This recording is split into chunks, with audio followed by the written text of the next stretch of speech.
on to this week's Street Talk then. And I think I spoke too soon last week when I was singing the praises of current Coronation Street and just how exciting and twisty and engaging and on the edge of a seat it was, because I didn't particularly find this week's Corrie that amazing at all. I don't know. What did you think? I thought it was right, didn't I?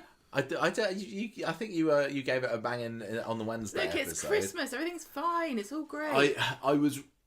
There wasn't enough that kept me hooked this week. I think it was probably the fact that the Lauren story was back front and centre again that was a bit of a shame. But even the rest of the stories, yeah, they just didn't especially grip me. So I don't feel that I've got a whole lot to say about them. We'll see how it goes. Usually conversation comes out of nowhere, even then when there's nothing much to talk about. But yeah, I was just feeling a little bit about it. Next week, hopefully, is going to be a good one. How are you kind of feeling at the moment about anticipating next week's Christmassy Corrie and all its wedding festivities? Oh. Yeah, really good, really good. I just like to have the week off. But you can't have the week off. The podcast never stops. Do you think that are you hoping for good things on Coronation Street next week? Yeah. Why would I not want good things to happen? No, as in, are you kind of expecting them? I'm thinking... I don't know, I'm not going to, because too many times I've gone, this is going to be great, and then it wasn't. So I'm going to play a game of psychological torture Here's a bit on torture. Coronation Street. And I'm going to trick Coronation Street into being good by thinking it's going to be bad. I really hope that they do something good with this wedding. I mean, it's going to be a bistro affair, so it's not going to be some kind of grand churchy occasion. Which is such a shame. It is a real shame. Really genuinely. But, I mean, I don't know what's going to happen in this event. I've got no idea. No. But, you know, the only thing I'm thinking is if they had it at a church, they might have had some kind of revelation that would be leaked. At least if it's in studio, they can keep. Yeah, I guess so. I can't remember. I've seen the odd spoiler about next week, although actually I've been pretty good at avoiding them. I don't think they have actually said for sure whether they're actually going to get married or not, whether they're going to go through with it. I mean, I assume so. Marriages aren't like pregnancies on Coronation Street. You got a better hit rate if you're engaged to someone. I'm going to say that it's more likely to end in a wedding than a pregnancy ends up in a healthy baby. Yeah, but she's going to get to the dress stage at least. Yes, well, I'm not talking about Jessie, am I? The cat's mother, Gail. I hope that it all goes well. I mean, Audrey, I think I'm finding this week still being a bit of a cow about the whole thing, and they still not got over that with 2 episodes to go before the wedding. She's still very anti Gail getting married. I mean, is this going to be a last minute? I mean, I'm not expecting in the slightest for Wednesday to roll around and everybody's having a lovely Christmas musical montage and Audrey says, I'm not going to the wedding, and then she doesn't she's obviously going to come round to the idea, isn't she? She's got to. It feels a little bit like Bernie and Billy after Paul's funeral, when they could have just kind of let it lie, but in the end they decided to have a bit of an argument between family members just for the sake of drama, and I almost wish that they hadn't. I'd probably prefer the run-up to be a little bit more pleasant between Gail and Audrey. It just feels a little bit forced, and Audrey's there saying, this is one of Eileen's cast-offs, she's married. So what? Yes, Gail has been married 6 times before, and I've enjoyed all the references to that and the jokes that David's been making about it. But yeah, I just think that Audrey should be keeping her opinions on that to herself, or be not written to have those opinions. No, the reason she's bringing it up is because she's annoyed that she's moving to France. So Audrey's mad, she's thinking to herself, Gail being married is such a temporary thing. Why would she make a big deal about this one and go to France with him when I need her, when it's just another husband that she chucks in the bin? I get it, but maybe it's a little bit too meta. I mean, you have it with Steve as well, don't you? How many marriages have you had? In real life, with some exceptions, of course, nobody gets married as often as these soap characters do, especially Gail. But yeah, I just think that I'd prefer them to be a little bit more positive about it. If you really were like Gail and you got married so often as she did, and all of your husbands were dead apart from one, wouldn't it just be tragic rather than hilarious? like a funny joke. Like in reality, you wouldn't be like making fun of her, would you? You'd be like, oh gosh, I hope this one doesn't die.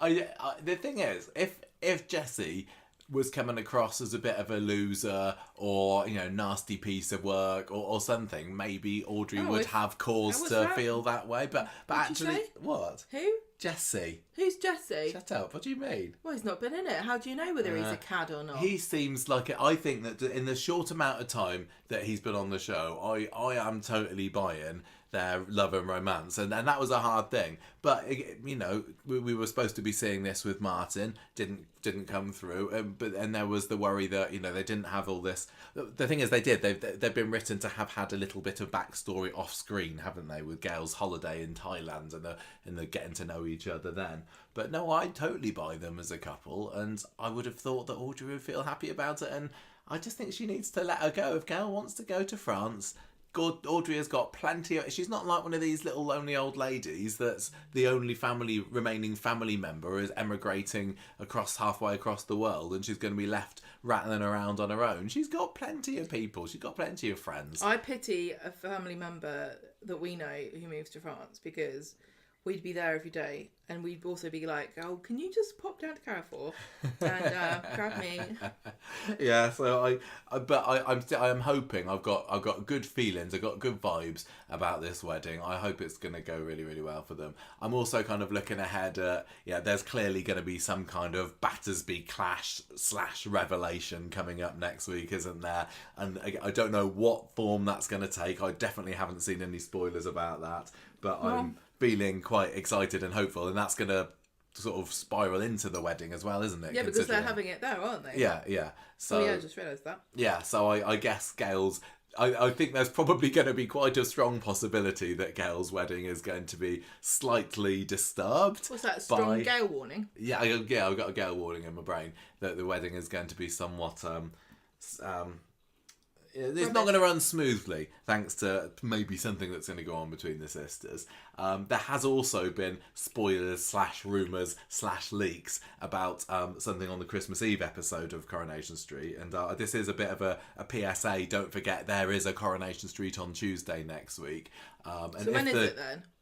Oh God, I can't remember. I've got it. I put it in the cabin, so it's going to be in the news later. I've got the times again. You two people, sorry. Yeah, but I don't know whether it's going to come on earlier at the beginning. But yeah, if these rumours / spoilers / leaks about Tuesday's episodes are true, then I am quite interested to see how that goes. So although this week's Coronation Street, this is just basically a long-winded way of me saying wasn't that great in my eyes, I've got my fingers crossed for next week. But like you said, when you build yourself up for a big week, it's got to be good. Otherwise, if it's just a bit bog standard, as we say, then it ends up feeling worse than maybe it would be had it not had the hype.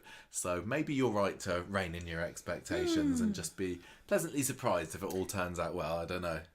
Tell you what, this drink. Yeah, you have got through, about 2/3 of the glass of this snowball in the time that we've been... This is why Gemma's been sitting quietly while I've been rambling on about Gail's upcoming nuptials. I love snowballs. They're my favourite thing. I love eggnog lattes and snowballs. This is why I love December. Yeah. I brought Gemma home a surprise eggnog latte the other day, didn't I? That was nice. Very, very romantic of me. It is. It's been sitting in the car for about 20 minutes by the time I got to it. It was still really nice. Oh, good. I'm just going to rest my eyes. No, we can't rest your eyes a bit. You've got to wake up. We're doing a podcast. We're going to start off with all the Platt goings on. I've just merged those stories that last week seemed to spiral differently, but maybe they were the same thing. So we're going to start with the Kit and Run / Platt à emporter story, which is all things Platt. Then we've got the Lauren and Dee-Dee story, and I've probably used this awful joke before on the podcast, but I don't care. This is upgraded to storyline title because, Frankie, my dear, I don't give a damn. I was just in no mood for any of Lauren's wallowing, misery, heartache. I couldn't be doing with any of that this week. I do not give a damn about Frankie, and maybe that makes me seem really harsh, but he's just a fictional baby, so that's okay. Luckily, having a read around online, my views on this story are shared with a good number of other vocal, outspoken Coronation Street viewers as well. But yeah, blimey, that's miserable, isn't it? Really baffling that as a collective, the decision was made that people must have loved watching Lauren standing over a baby's bed so much that after he was removed from the hospital, they were like, we've got to get him back in. How can we get him back in? People love these hospital scenes with Lauren looking over a baby's bed. I just don't get it because they're not interesting in the slightest. I'm worried that like Kate Vin's going to have a bad back from all the hunching that she's had to do in the past 6 months. I also just need to give a shout out to whoever was the police officer, the woman who played the prison guard who was guarding the baby's room, right? He's standing there like she's a member of like the King's Guard guarding the crown jewels. King's Landing. Why was she standing to attention? You're not a prison. You're not in the army. Why are you standing with your arms behind your back? What had you been doing? Sitting there with her feet up? Well, most of the time they literally just stand there or sit there. She could have been on her phone. Also, at one point, Lauren went, "Oh, I'm just going to go talk to the doctor," and went out of the room, and the woman's still standing to attention. For what purpose are you standing to attention for? Because you're not paying, above my pay grade. You're not paying attention to what's going on. That's going to be our second story tonight. We're going to follow that with the Swallow Their Pride story. And there was finally a little bit of pride from Carla this week, wasn't there, when she gave Swain a big smackaroonie on the lips right in front of Sally. That was definitely a moment of the week right there. You know, Sally's going to be dusting out the old rainbow banners and replacing her Christmas decorations, I think. Yeah, that was fun tonight. And everyone's been waiting for that to happen. I was like, oh great, Sally's found out. I cannot wait to see what she says. Then we got the van story again, which reared its ugly head slightly, but then it didn't go anywhere. I said to you the other day, what's happened to the van? What's happened to the van? The van is back. Chesney's van. I've called this story Ches Gives Chase, which is a new storyline title for this week. No reaction from Gemma. Is that supposed to be like Chevy Chase? No, it's just Ches Gives Chase. Chase. You'd got more points if you'd said it was Chevy Chase. Call it Chesy Chase if you like. No, and then we have got a little bit of the return of the Revenge of the Sis story, which was kind of spinning its wheels a little bit this week. While speaking of vehicles, sister. Yes, I know, but the way you've written it makes it sound like it's the new J.K. Rowling book. Harry Potter and the Revenge of the Sis. Yeah, Nick's away. Sally would not be having that, would she? As a proud ally of the LGBTQA plus community. Yeah. I'm not talking about that, sis. No, that was my joke. Oh, okay, I get it. You get it now. Yeah, thanks. Does everyone get it now? Right. Which story would you like? Would you like to talk all the Platt action, or would you prefer to tackle what's been going on for Dee-Dee and Lauren? Do you feel strongly about either of these? No, I don't mind. You do the Platt stuff. Okay, so Audrey's still pretending to be ill, isn't she? She had a bit try and stop Gail getting married. Gail and to not go. I don't think she cares about her getting married. She doesn't want to go to France. So she's Gail's got gives Audrey a thermometer, and when she turns her back, she puts it in her coffee to make her look more sick than she actually is. And David's watching this whole thing, like seeing Audrey being a sly old dog, and he just thinks it's funny. There were some really nice scenes with Gail and Audrey this week, weren't there? Gail and Audrey. David and Audrey. I mean, the precinct having their ice creams, and David with his brain freeze. We'll have to get to it, won't we? Sorry, I was just anticipating. Right, so Audrey gets Maria to come around and do a hair trial for Gail's wedding day. And so she doesn't have a murmur on her wedding day? I've got a heart murmur. Right, she said, this is going to be the greatest day of your life again. And Gail's like, I don't really need this, but really it's a diversion so that Audrey can pretend to go to the doctors, but she doesn't. She goes with David to the precinct to eat ice cream. Yes. Meanwhile, we've got Debbie, haven't we? Debbie and the Warner Brothers. She sees Matty and she chases him and she accuses him of stealing her car. And he says, I don't steal off the elderly. And then he says, if she accuses him again, she's going to regret it. He warns Debbie. Yeah. He hasn't warned anyone yet this episode, so there we go. Daisy sees this, and then she knows, she's obviously feeling guilty because she's the driver of the car. In the cafe, she drops herself in it a little bit because she mentions to Shona that she was hit by a car, and that's why she's got her arm injury. And Shona's like, I never told anybody it was a car. How did you know about that? So Daisy has to drop Kit in it and says that it was him that told her, which then obviously leads to Shona having a word with him about it in the police station, saying, like, how could you have told, why did you tell her my cover story's going to get blown? Is that all she knows? That it was a car? And he's like, yes, that's all. That's all. He knows everything. Can't believe it. So, David and Audrey are at the precinct having their ice cream. But then they spy Shona meeting with Adam, and she gives him a peck on the cheek, or he gives her a peck on the cheek, I can't remember. They're like watching on, but they can't hear what they're talking about. Yeah, so this is more playing into David getting paranoid that Shona and Adam are having it off, which he's not kind of voiced. Has he voiced those suspicions again this week? I can't remember. Yeah, he did, but obviously not to Shona. He's told Jesse. Oh, yes, ever so slightly, hasn't he? So, again, that's probably going to raise its ugly head again in the near future, that he's suspicious of her.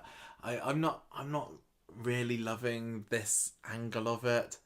I'm still trying to get my head around the fact that Shona did have a one night stand with Kit, and it doesn't sit right with me that her character would do that. So I kind of hope that part of it. Well, Kit's told Daisy they're going steady now. I know. But yeah, those precinct scenes were fun. That was David having his brain freeze with the ice cream, wasn't it? But this is when we were sitting with with Rachel watching it, our friend Rachel, who says she's never had brain freeze before in her life. Can you believe it? Nope. Anyone else not had brain freeze before? I didn't know that was a thing. You got a super brain that's like heat proof. Well, not the opposite of heat proof. Cold proof. Well, she and her twin sister do sneeze when they see the sun. Oh, maybe it's linked. So, okay, so Shona's in the pub later, and she's complaining about having a headache and the fact that she's got a bad wrist. And Daisy's getting really paranoid and wondering whether she's got some kind of brain injury. And she's like, you should go and get that checked out. Brain injury? Yeah, because she's got a headache from being hit by the car. Yeah, well, she's already had a brain injury. I know, it could be even worse. It might have dislodged something.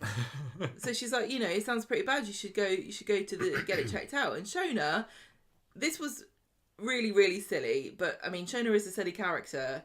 But even so, this was a bit ridiculous. Shona's like, I'm suspicious. Why are you acting so guilty? I think you've got something to do with this. Yeah, it was a little bit clunky the way it was a bit like the writer went, I can't be bothered. I'll write something different later. And then they never filled it in. I don't know who wrote this. Daisy takes Shona to the back and says, look, it was me driving. Please don't report me. And Shona says, you've got no right to ask me not to report it. So she storms off. Kit comes into the pub later. And he's mad because Daisy tells him that Shona knows about the CCTV, about the accident. And he says, if people find out I've deleted this CCTV footage, I could get in a lot of trouble. Now, this is really interesting to me because it really feels like Kit is supposed to be a regular character. Like, not a regular as in, I've got a year contract, but like, they're setting him up for being around for a while. A long-termer. But how is he going to get away with the fact that every time he does something bent coppery, everybody knows about it? The only thing he's got secret that nobody knows but us, is the fact that he took Joel's notes. Oh yeah, he did still do that, didn't he? But we know, when he deleted the... it was Nathan's notes, wasn't it? Nathan's notes. He took that. But even Craig... Does Craig know that he... And he deleted his red... He deleted his red car off the database. We know that, and nobody else knows that. But Sarah knows about the hair, and now Daisy knows about the CCTV. I think the stuff with, like, how much is he going to do? Deleting himself off the database, I think that was more, in the end, just for us to be still wondering, was it Kit who killed Joel? I don't think it's going to come up again. To be brought up again. But yeah, he's seeming to be getting away with an awful lot, and you're right, there is only so much that somebody can get away with that. I can't say for sure whether I think that he's going to be a long-termer or not. No, I don't. When he first came in, I was convinced he was, only in it for a limited amount of time, but... Yeah, well, he's definitely getting his feet under the table with a wide variety of characters. I mean, he barely has anything to do with his actual family, does he? There was a scene, I think it was this week, where Gemma's talking to him about Paul, or I can't remember. But, yeah, I think that he is just going to, in the end, be caught out, and all his lies are going to come crashing down on him. But it's fine, though. Well, from the point of view of him being a character in the show, because he's not in the show because he's a police officer. He's in the show because he's Bernie's son. Yeah. So it doesn't matter whether he's even a if he policeman. loses his job. Yeah. But I wonder whether if it all comes out public knowledge that he's a bent copper, whether his friends, for lack of a better term, in the street would be forgiving of it. Well, just people like Daisy. But the locals, I don't think they'd like the idea of I wouldn't like the idea of a bent copper sharing a drink with me. I've told you a million times he's bent for justice. You know that if he explained why he did it, people would be able, and especially Bernie would be proud of him. She'd probably say something like, it never sat right with me, son, that you were a copper, but now I know you're a bent copper. I think it might be more interesting to have an arc next year where it just spiral out of control a little bit more. Now that, especially now Joel's out of the picture, there isn't, a go-to Corrie villain for 2025 lined up. I mean, there doesn't have to be a villain, and I'm sure that some people would welcome a year where there wasn't a big name. But it's been a while since Corrie's had a year like that, and I'm more likely to think that he's going to go down that route. And he's done lots so far that's bending the rules a little bit, but it wouldn't surprise me if he does something next year that's absolutely out and out, kind of unforgivable and outrageous, and then that will eventually catch up with him. And maybe I don't know, Daisy has to try and keep a secret for him. I don't think he's going to kill anyone necessarily, but especially if I don't know how long that this he's got a secret for Daisy, although Shona knows about it now, I suppose. Yeah, I don't know. I think he doesn't, to me, feel like a long-termer. Oh, okay. But I mean, I'm thinking of him not as a villain, but more of an antagonist, and along the same lines as like a Len Fairclough or a Mike Baldwin, in that they make life difficult for people, but they're not actual villains. But I think that they were more charming. I've said already that I don't find the character of Kit especially charming or likeable in the same way as some other people do, and I certainly did find that for Len and Mike. But I don't know, who knows, maybe there could be something coming up next year that'll help me to get to like him a bit more. So he's worried he might get into trouble. Yes. He should stop doing naughty things then, shouldn't he? Eh? David gets home later. He says Dr. Gallus has arranged for some more tests for Audrey. And Shona and Jesse believe him. Why wouldn't they? I was when David said that he was going to take Audrey to see Dr. Gaddis on Monday, I was getting myself a little bit excited about a potential Gaddis cameo, but alas, she didn't make an appearance, did she? Would that be a Gaddasio? No. Oh. So David says to Shona, everyone's at the precinct these days, but she doesn't take the hint. See, this is the other thing, and I saw some people mentioning this online as well, and I agree. Shona, she met up with Adam to talk, legal stuff and arm breaks and all that kind of stuff. But the fact that she gave him that peck on the cheek, again, Shona doesn't, to me, strike me as the sort of person that would greet a casual acquaintance with a peck on the cheek. Shona seems like the sort of person who, if you moved to France, would go, oh, they kiss each other on the cheeks. Yeah, I would say she's more of a fist bump or just like a little casual wave. But it's obviously been set up to help the storyline in which David suspects her of having it off of Adam. But yeah, there's just a bit too much where in this story Shona is acting in ways that at least don't gel with how I think that she would act. But... Well, she's disappointing you. Anyway, she rushes off. She says, I've got a message from Roy, but it isn't. It's Kit. So she meets him in the cafe and she confronts him about how he's covered up the fact that Daisy ran her over.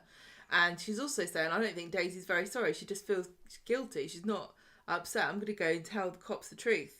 One of the good cops, that is, and she knows. And he says, look, it's not worth you blowing up your marriage to wipe the smile of Daisy's face. Keep your mouth shut about this. Later on, David's in an arc with Shona and tells her that he knows that she saw Adam in the precinct and wonders why she didn't say. And she says, "Oh, I just forgot. No biggie." Yeah, that's the episode. Yeah, that was them having a little conversation outside, wasn't it? And then at the end of the episode, the camera pulls back and there's somebody watching them. I think it must have been Matty. I don't think it was ever. Matty. Yeah, oh, was it? I couldn't remember whether it was officially revealed that, but Matty's the one that kind of comes into it the next day. Are you expecting this time next year for David and Shona to still be together? Will they have got over and through this? I really want them to stay together because I think they're a great couple, really. I think it would be absolutely insane to break this couple up, because considering how few couples do seem to last a course, and David and Shona have been going together for 8 years or so, but that doesn't mean they're getting tired. But this is a new producer thing, isn't it? Sometimes when new producers start, they're like, well, how can I set the cat amongst the pigeons? I'm gonna split somebody up. I'm gonna sack people. Yeah, but I would hope that you don't just go randomly firing your pistol and seeing who it hits. I think David and Shona are very, very valuable as a couple. But with what's been going on so far, in a very short amount of time, I would say they've both done some fairly unforgivable things.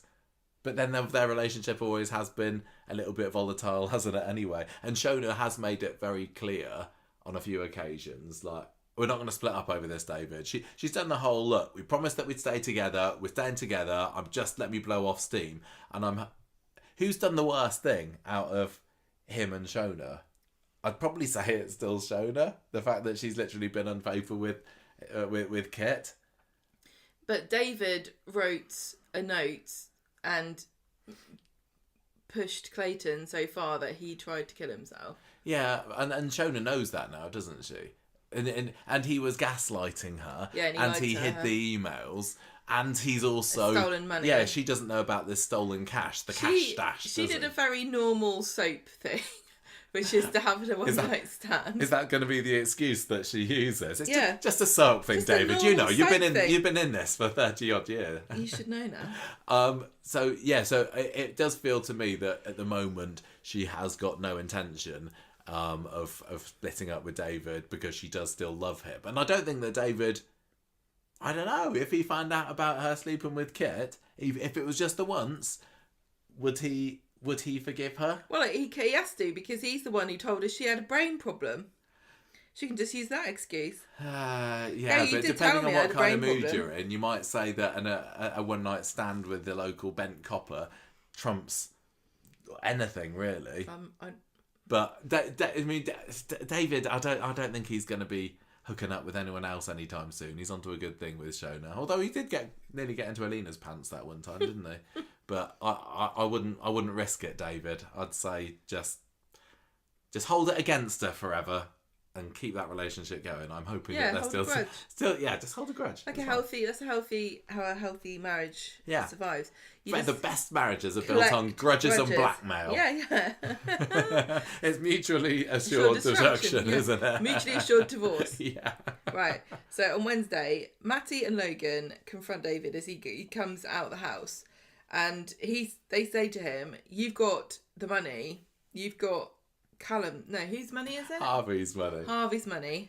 This was very much that hasn't been mentioned for a little while, and I'd also forgot that they'd been working with Harvey as well. But Logan, when he was raiding Sarah's flat, that was a month and a half ago, maybe. He was on the phone to Harvey, wasn't it? I'd totally forgotten that they were in his pocket. I only just remembered. So when they brought that up with David, I was like, oh, we're going down this little angle for a little bit, are we? So there was an awful lot of the Warner brothers kind of glowering over people. Like they're pretty massive, aren't they? Those two lads. They're much taller than you think they are. I mean, I know David's a little short ass like me, but even so, they've got a bit of height. Although I showed you this article yesterday, didn't I? Was it this morning? I can't remember. Jack P. Shepherd had done an interview. I think he must have done it when we were at the set last month, because we did have the opportunity to sit in an interview with Jack P. Shepherd, and we didn't with anyone. Oh yeah. After we stayed and listened to the Kate Brooks interview with the other journos, we then went off onto the street while some of the other actors came in, and well, we thought that would be too many spoilers. we didn't want too many spoilers, but yeah, we did go out of the room, and Jack P. Shepherd was there waiting to go in, wasn't he? So we had a few moments with him, but I think that this must have been when he said it. Anyway, what the point I'm getting at is he'd said that in the original script, David was supposed to look really intimidated and scared of Matty and Logan here, and he takes one look at it and said, they wouldn't be scared of them. No. I'm not looking scared. David's not scared of anything. No, he'd just be like kind of annoyed at them. So I quite like that side of it. I don't know. Do you think that they're particularly scared? I think I'd be scared of them, but then I'm not as tough as David is. I think David has worked himself into a height of supreme sarcasm. And so he can't feel any emotions authentically anymore because he doesn't know what's real and what's a joke. It's also the fact that David has been through an awful lot. You know, he's been driven into a canal. He's been beaten up countless times. He's been assaulted. He's been in prison riots. Exactly. So I think literally nothing phases him. And yeah, maybe these two teenagers, or however old they're supposed to be, looming over him, maybe that wouldn't be enough to shake him. I just thought it was great that Jack was like, no, I'm not looking scared of these guys. It's lovely to hear what times when the actors say... have a bit of input. Yeah, I don't think my character would do that. And I think Jack's probably got enough clout that he would be able to do that. I also wonder whether this was written before they were cast. Because Logan's got, he's got those sinister cheekbones. But Matty doesn't look scary. I don't know. Matty's the one with the chin, right? I don't know. The cleft chin. I don't know. I've not looked at that chin. I just don't find him physically intimidating, so I don't think I'd be scared. I was watching him thinking he was... Do you want a biscuit? I think I'm just a big coward. If somebody stood over me and demanded I gave him back the money that I'd stole, I think I'd just crumble. It's easier just not steal money, isn't it? Yeah, but yeah, David in this scene on the beginning of Wednesday, just like I don't know what you're talking about. And then he goes back inside, doesn't he? Yeah, that's right. He comes out of the house, sees them, and then goes back in like as if like I was just seeing how cold it is. The milkman's been. But so they know he's supposed to be going to work, so they go and sit in there and tell Audrey that their mates are David's, and so she makes them a cup of tea. And so they lock the door, and David turns up half an hour late. And this was funny because he obviously was, Jack P. Shepherd said, "Oh, don't think David would be scared," but he was scared enough to stay in his house for half an hour hiding. Yeah, he probably changed his pants, wasn't he? Probably, yeah. He comes in, and he's obviously not expecting them to be there at all. I'm surprised that Audrey entertained these two goons for half an hour without any other customers coming in. Like, what would she have done otherwise? Audrey there when there's nobody. How many people are really walk-ins on a Monday morning or Wednesday morning? Yeah, well, I get the impression that the salon is by appointment only. Yeah. Anyway, so they just have a cup of tea, and then when David comes in, he has to go along with their story, and he asks them to have a word outside with them. So they go outside, and Logan says, "Look, Harvey wants his money. He wants it now." And David says, "You can't have it. I've put it down. I've put it down for a deposit for a house," which is like probably the most what's the word? Responsible thing anyone's ever done with stolen money is to put it down for a house deposit for a mortgage. Very grown-up thing to do, David. Well done. Matty says, "Well, if you can't pay, we're going to have to go after your family." And Maria's watching, and she can, from the other side of the street, seeing what's going on. I wonder whether they're going to have anything going on at the wedding. I kind of really, really, really hope that they've got nothing to do with it. I don't need these two goons. To have a Gail wedding, it really, should be about Gail. It should be about Gail. There's a level of respect that you got to give that kind of ceremony, however many weddings she's had. And I think that having these two, Z-list characters coming in, no offence, Matty and Logan, but you're only new, you haven't earned your stripes yet. You got potential maybe, but I think got to put the time in. The big Corrie weddings, you want to look back at on the clip shows, and you don't want people to be looking at it in 2 years' time, exactly, and said, who's that coming in and bursting in on Gail's ceremony? So, David goes and makes, a phone call to the building society for his deposit back and saying it's a family emergency and he needs it. And Jesse comes in because he's going to go pick up the wedding rings that he's bought for him and Gail. And David says, "Oh, I'll go and get them for you." So Jesse's very grateful. This is obviously David's scam. So David meets up with the Warners in Scally's Alley and gives them the rings, and they're like, "This isn't money." And he's like, "These are worth a couple of grand easily." So they take them and they say, "Well, we're coming back for more that you haven't paid it off yet." But he says to them, "I need a favour before you go." Yeah. And I was thinking, what on earth could be? No, I knew what this was. And this is such a David thing. Do you remember when he went through that period about, I don't know, 5, 6, 7 years ago, where he used to antagonise people and then run away from them to get kicks? And he had that little story for a while. You remember that one? Getting some adrenaline. Yeah, he had that adrenaline junkie story. Well, this was I think for he's literally a different reason. I think he doesn't feel pain. Yeah, I think maybe. he's dead to it. So it's a superpower. David's favour was for them to give him a punch around the face because he goes back to number 8 and he's got a black eye, bust lip, and he tells them that he's been mugged. That's a bit of a tropey cliche move, I would say.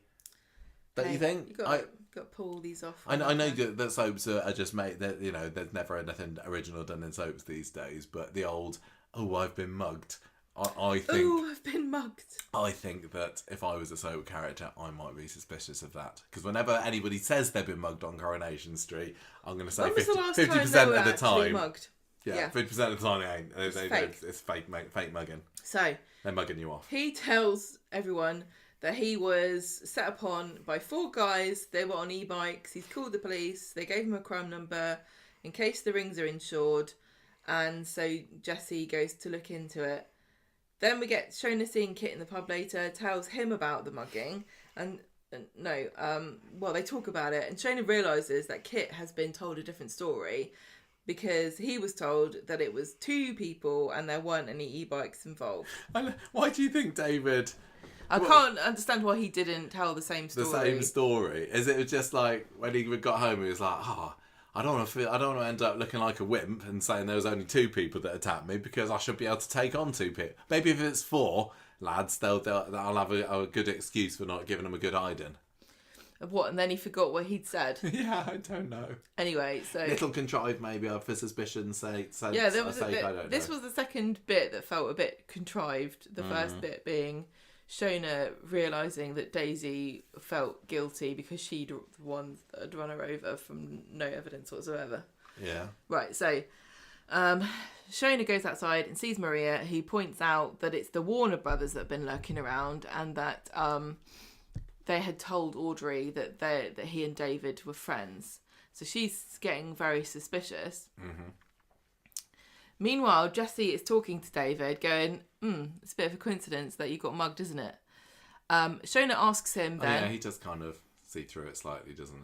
About what's going on, why are all these stories conflicting with each other? How come Maria saw you with the Warner brothers? What's going on? She said that you were friends.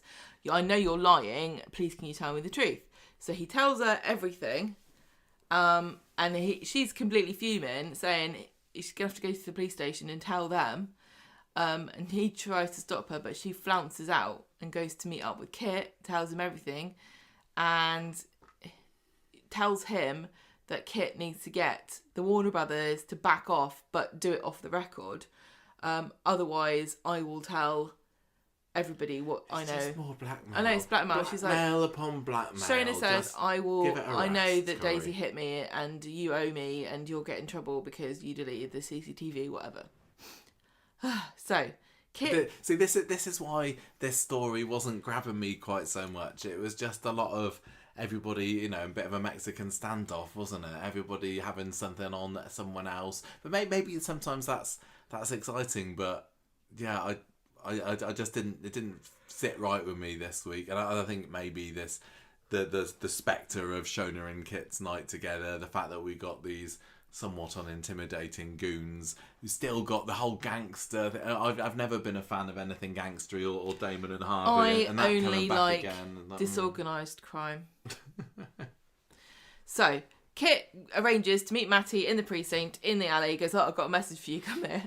Headbutts him, which I thought was fantastic. I was like, this is great.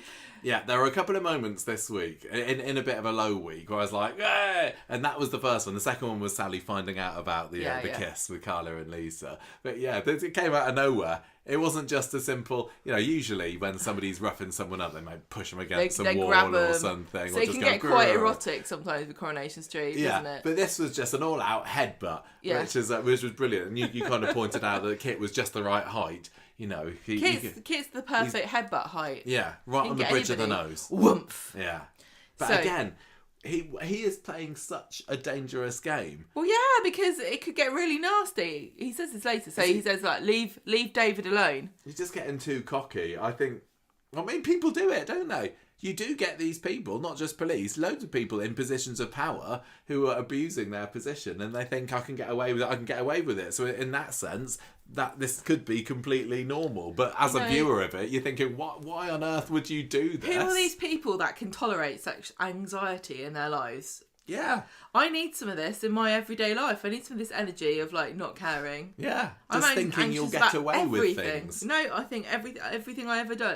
If I go through an amber light that was amber for too long, I spend the next 2 weeks waiting for a letter to say I've gone through a red light, even though I haven't. Well, every time that we drive through with the average speed check, and there's a flipping lot of those round here recently, I'm like, did I go over 50? I'm definitely went over 50 a little bit. Then are they gonna find me out? This is why I could not be a bent cop. And meanwhile, we're just driving in the slow lane, and like vans are passing us, going twice as fast, and we're like, how are they doing this? Do they know something we don't know? Yeah. Anyway, so I'm gonna when this does all blow up in his face, I'm gonna watch it with glee. And I hope that he's made a few more enemies that can also join me in a smug smirk as he gets. I find Kit fascinating. His badge ripped off his chest or whatever happens. That's more of an American thing, isn't it? But you get the idea. Hand in your gun, Kit. You're off the case. Yeah. He says, stay away. There's going to be great Saturday. It's going to be Swain, isn't it? One of these days, Swain is going to ask him to give her his warrant card. And that is going to be a moment of joy. But I think still with Kit, I'd still be worried that he'd go away and he'd just use his time off of work to plot some kind of horrid revenge on her. Probably. Anyway. He warns the Warner Brothers to stay away from David. It's a warn-off. Shona tells David what she's done, and he says, sorry about all that. And she says, typical. So David then thanks Kit for warning Matty, and Kit says, look, this could actually blow up, If Harvey finds out I did this, it could get really nasty. And David says, well, why did you do it in the first place? Why did you put your neck on the line for me? And he says, well, Paul said you were a good mate. Yes. Which is easier than I shagged your missus and I feel bad about it. I thought that was a good save from Kit. Because I was wondering, he's going to have to explain himself to David here. Why is he being so nice? Because this is a massive risk to take. Well, yeah. And that is a perfectly serviceable excuse. Paul's my brother. Remember that? And you used to be friends with him. Remember that? Used to be cellmates. Yeah, we still friends. Corrie doesn't really go so much on those at the moment, but it's nice to bring it out when you can. I'm still waiting. We got where's the Sally and Gail friend scene on the run up to this wedding? Has Sally been involved in Gail's wedding to Jesse at all at this point? Does she even realise? No, she wasn't even on the quiz last. She wasn't in the quiz. She wasn't at the pamper sesh at the salon. It's just bizarre. Yeah, Gail's had 2 hen-dos for no reason, and she didn't invite Sally to either of them. Yeah, maybe Sally's got secretly harbouring some grudge against Jesse. At least Audrey's got the good sense to air it in public, but Sally's probably just seething. There's a secret trifecta of grudges against Jesse because Eileen's still got an axe to grind. Yeah, we didn't have any Eileen this week, did we? It's the odd fun snippet, but yeah, I really hope that we get to see something with Sally and Gail in the lead up to the wedding. I hope that Sally is at the wedding. Can we just have Sally at the wedding? I'll be happy with that. But the fact that we did have Sally on screen today means that maybe Sally Denver is back in another little filming block. I can but hope. So at the end of this episode, Shona and David agree that they are going to stick together no matter what, and they still love each other. Oh yeah, because they still love each other. So that's just reminded me. we're getting up to the point soon where they were filming when we went up, aren't they? Because I think when we went up on the Thursday that week, they'd just been filming Gail's wedding scene the day before. So we're gonna, I don't know that not that we saw any filming when we were up there. No, that's right. Yeah, it's nice to know that our presence will be just ever so slightly off screen when we get to watch Corrie in the next couple of weeks. Anyway, some of our breath molecules may be on screen when we were heavy breathing outside the Coronation Street gates. Right, so Friday, Daniel's jogging to Firestarter by Prodigy, and I do know that song. Why wouldn't you know that? Well, because we never know any of these songs, do they? They always pick some song, and it's supposed to, and it we go, I've never heard of this song, and then we get 100 letters and messages from people saying, this was a deeply meaningful song for millions. Maybe everyone knows this song. Maybe Daniel's going to be doing a bit of arsing about. Maybe around. I really enjoyed the very first. Was it the first shot of this episode or close to it? Kit in his dressing gown? No, that's disgusting. No, the Rovers sign in the puddle. Daniel then stomps through. That was a very arty shot. I don't know who directed that today, but I liked it. Very nice. Right, just want to, celebrate everybody. Daniel sees Kit kissing a random woman. Yeah, outside. We thought it was Daisy. I couldn't remember who Kit was supposed to be with at that point, but yeah, he's had a floozy round for the night, hasn't he? And Daniel goes straight back and tells Daisy what he's seen, and she looks a bit knocked, but she's like, "Well, we're not actually together, so he can do what he wants." But she's clearly annoyed. Then we get Gail having. She's thanking everyone for a lovely hen do, and she's arranged a pampering session at Audrey's. And even though they're supposed to be working, they all just pull a sickie. Yeah, this was David's reaction to this. I think it was David, in that, seriously, is that all it is? That felt a little bit meta, because it's true. It felt like, a commentary on the fact that whenever anyone does anything like, oh, we're going to have a special meal, then it's either at the bistro or speed dial, or here, oh, we're going to have a special pampering session. Oh, it's at Audrey's. Oh, we're going to have a special, anything. Going to get a special newspaper. Oh, it's at the cabin. Not that they film anything in the cabin these days. Obviously the location budget isn't what it once was, but it is a bit of a pants special thing, isn't it? Well, to have it at your family business. That Carla and Swain got to go to Chariot Square for their pamper sesh. Yeah, although that, again, nothing special about Chariot Square these days. How could you? There isn't. Right, so Jesse tells David he needs to get a new set of wedding rings. These days, how could you find rings at short notice? They're all in the rage, aren't they? Rings? Yeah, 5 gold rings. Everyone's getting them for Christmas. Yeah, you don't need 5, you only needs 2. So you just need to do what we did. How much did my wedding ring cost? It was like 50 quid, and your parents were really mad. I think it was less than 50 quid. No, I think it was 50. Do you reckon? I thought my wedding ring was like less than 20. They were really mad about how cheap it was. My parents were mad. Yeah. I thought were you not mad? No, I'm the one who said, do you really want us to spend a lot of money on your ring because you're not bothered, are you? I wasn't bothered, but I kind of wish that I had been now. Really? Yeah, no, I think that, no. At the time, what do you want? Well, I don't want to change it now, but I do kind of regret not splashing out on a bit of a fancier ring. What's this made of? Is it? It's silver. It's not. No, it's not silver. Oh, well, what would you have different? I don't really know. The thing is, though, this is just a plain silver ring. Yeah. You could spend £2,000 on it.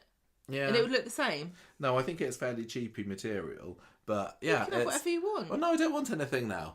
At the time I was like, whatever, it's just a wedding ring. Oh, that's sad. No, but it's, I thought that, there were other things that were more special to me in our wedding than that. But actually, I've definitely grown very attached to it. I suppose, for want of a better word. No, I do want it. Cheap? No, I just wish that I hadn't been so stupid before our wedding. Just listening to a little marital fallout here. Was because they said it wouldn't last a year. Did they? Yes. Well, it has. I don't see why it wouldn't. It's just a bit 14 of metal. years and still going strong. I did nearly lose it the other year, but yeah, no. Anyway, the moral of this story is it's worth splashing out on a nice wedding ring if you're marrying someone who's lovely like Gemma or Gail. Okay. Well, sorry. What a regret. What? So he's going to get a pair of wedding rings, and he's definitely going to pay more than what you think you paid for yours. But there's a spreadsheet somewhere that will tell you how much exactly you paid for it. Oh yeah, there is, isn't there? So they're all in the salon later. He's still got all the cash, hasn't he? He's got David's bag of cash, isn't he? He's putting the deposit down on the house. Hopefully he's saved a little bit of it for a rainy day. Rainy ring. Like your wedding rings being stolen. So all the girls in the salon getting pampered, got the glass of fizz, and Audrey is still putting digs in about marrying one of Eileen's cast-offs. And Gail's like, no, we're in love. Me and Jesse are in love. It just felt a bit pointless, that scene. It was in a way it was nice having all the plats together, and what does Audrey say? All 4 generations together. But there's nothing generally wrong with she having just goes character scenes, but about sloppy seconds and stuff. And when Gail goes to the loo later, Audrey's still banging on about it. If they'd used that scene as a proper like family bonding, or let's reminisce on some classic Gail moments, some classic clip show scenes, or anything, that would have been quite nice. But they didn't really. It was just, in my mind, more of an excuse for Audrey to have a bit of a snipe. Jesse's bought the rings again. He shows David a picture on his phone, and it's the 2 rings that got nicked. I'm really confused. Well, no, the Warners have just sold them off. They're pawned them off to and he said, look, I found these rings. They've obviously been sold by the people that nicked them, so I've called the police. Maybe they'll catch them. David tries to talk him out of it, and then has to confess that it was him, that there wasn't a robbery, and he just pawned them. Jesse's absolutely fuming, and he says... No, he didn't pawn them, did he? Because the Warners took them. Oh, that's right, yeah. Yeah. All right.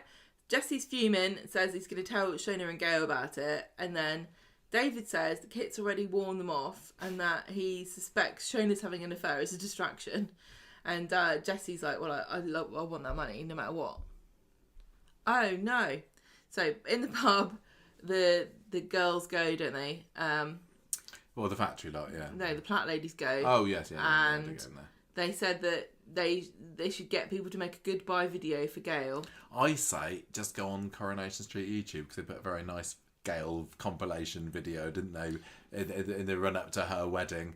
It was it was lovely little 8-minute jobby. Very nicely done. Lovely to see some classic Gail clips from over the year. I think it was Dom in the archive who told us about making that, didn't he, when we met up with him the other month. It was very nicely done. Yeah, if you haven't seen it, get onto YouTube and watch it and reminisce over 50 years of Gail's. So also Daisy flirts with Adam to make Kit jealous. Mm-hmm. And then he tells her he was jealous, and he wants them to go together. So Kit and Daisy are back together kisses again. him, and she's like pleased with herself. Yeah. And also David tells Jesse that David tells Shona Jesse's asked him to be the best man. Yeah, bizarre. What? And also he finds a box of aftershave in Shona's shopping, which I thought was for him, but she hides it because maybe it is for him, or maybe it's going to be a bit of a Love Actually situation. I think a little gold heart locket situation. Yeah. So you got a few things to unpick there. So this aftershave that Shona clearly didn't want David to see.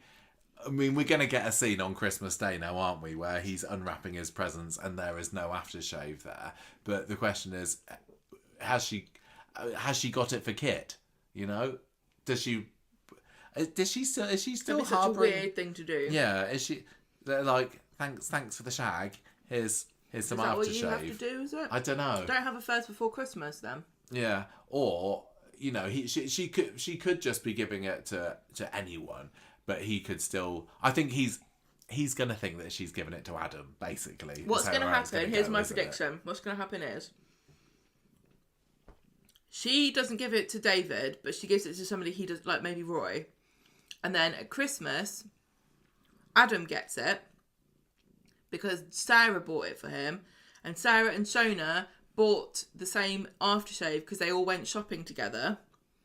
Could be. So when Adam gets it, David sees that Adam's got it and assumes that it was Shona that gave it to him because they were having an affair. Yeah, I think you're onto something there. I think you could be right.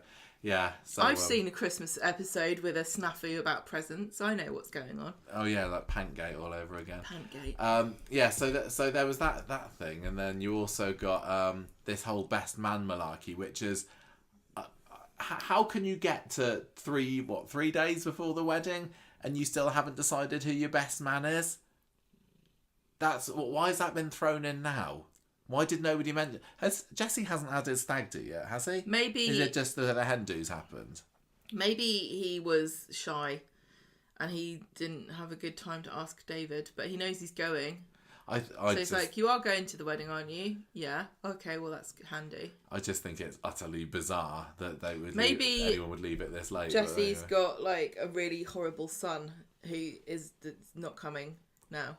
Do you reckon? And so maybe he was hoping that John the Parrot would fly back in time to be a best man. When you're asking somebody who's your backup to be your best man, you don't say, you're not my first choice. You're not the first choice. It was going to be a parrot. But he's flown away for Christmas. I didn't know they did that. Oh, maybe. We'll get to the wedding on Wednesday and the celebrant goes, anyone got any reason why this man and woman shouldn't be wed? Yeah. This is when John the Parrot flies in and goes, "Wah! No! He's already married! Or, he's having an affair with me!" Or, I don't know. What else would he say? I'm not sure. But there you go. There's my out there prediction that John the Parrot is going to come and disrupt the wedding. Every Only time on Coronation. you say John, though, I think John the Baptist. Don't think that John the Baptist has been invited to this. Surely it's a standing invitation for anybody who's mentioned in the Bible as a goodie to come to any Christian ceremony. I don't think this is going to be a Christian ceremony. I think it's going to be somewhat secular. Oh. But yeah, maybe, yeah. I thought that Gail was like a massive Christian and that's why she could only remarry when her previous husbands died. No. Oh, but I didn't know you that. never know. Could be wrong. Maybe they will... They'll have the wedding breakfast after the ceremony and they'll take off the cloche and there'll be the head of John the Baptist there, ready for the first Brian, rain course. I don't know. Her first husband. What? His head. Why Brian's head? Because it could be anybody's head, couldn't it? Any of her previous husbands, apart from Martin, who's not dead. But Brian's the first, so if any head's going to appear, it should be his. Okay, this conversation's getting a bit weird, so do you know how much of this on. I've had? What, your Quite snowball? a lot, yeah. Are you a little bit 3 sheets to the wind here, Gemma? We're only one story into this. Why is it 3 sheets to the wind? It's like, is that... You're right, you must be at least onto your 7th or 8th sheet by this point. When you say 3... this is to do with naval stuff, isn't it? It's to do with being in a boat. Who do you look like? Peter Barlow? But it must be naval. But whenever anyone says 3 sheets to the wind, I just imagine some drunken housewife putting her washing out and just 3 of them just fly away and she's like, I don't even like this. I don't even care about this washing up any of my stuff. Anyway. I didn't like those sheets and they can just get lost. Do you have any strong feelings towards this story? But it's funny because this is the story, both of these, I was singing its praises last week. I really enjoyed all the drama with the car and who hit Shona and... and all of the cover up there and Gail's wedding and the Eileen ruining the quiz. That was all good stuff. But this week it just didn't hit me in the same way. How are you enjoying it? Like I said before, I've said this many times, I don't find... And I didn't find the hospital scenes with Frankie and Lauren to be compelling the first time around. We're not talking about that story. I thought you were talking... You asked me about this. No, I asked you about the Gail and David story. Oh, I thought you were talking about this one. It's all right, everybody. Interested. She's had her snowball, and I think she's ready to move on. Because to the you next moved story. on to the different notes. Sorry, okay. And then you started asking me questions. Right, okay. Let's move on from Gail and David. I don't know what I needed Jesse. to add. I know. I just wondered, an overall impression of that story and whether it's holding your interest. Next, says Gemma. So, Frankie, yeah, seriously, I just can't... You're right, it's just... it's wall-to-wall How misery. is this? Hospital after hospital scene. This doesn't feel really significantly different than the other lot. I know that now we've got the different... he needs a donor. But why couldn't we have skipped all the other stuff then and gone straight to this one? What about him? What was he have wrong with him before? I can't remember. He was too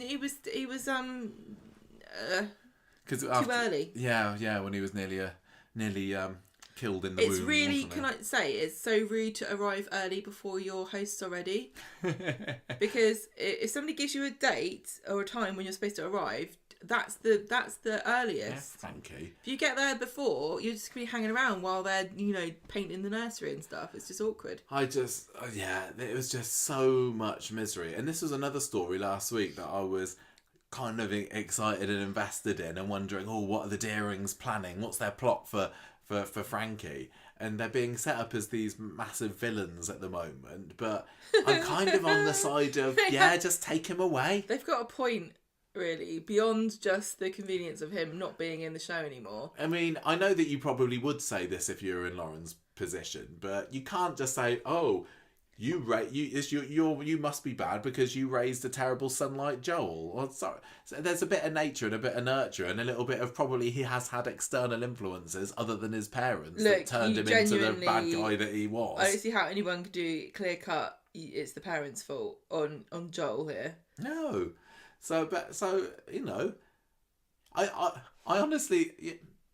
They I don't know that this is too controversial or not, but it feels like that Frankie would probably have quite a nice life living with the Deerings compared to being brought up in prison by his terrible mum.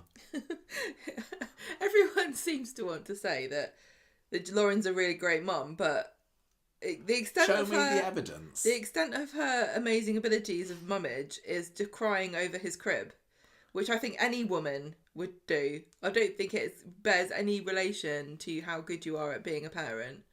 Yeah, no, look, seriously.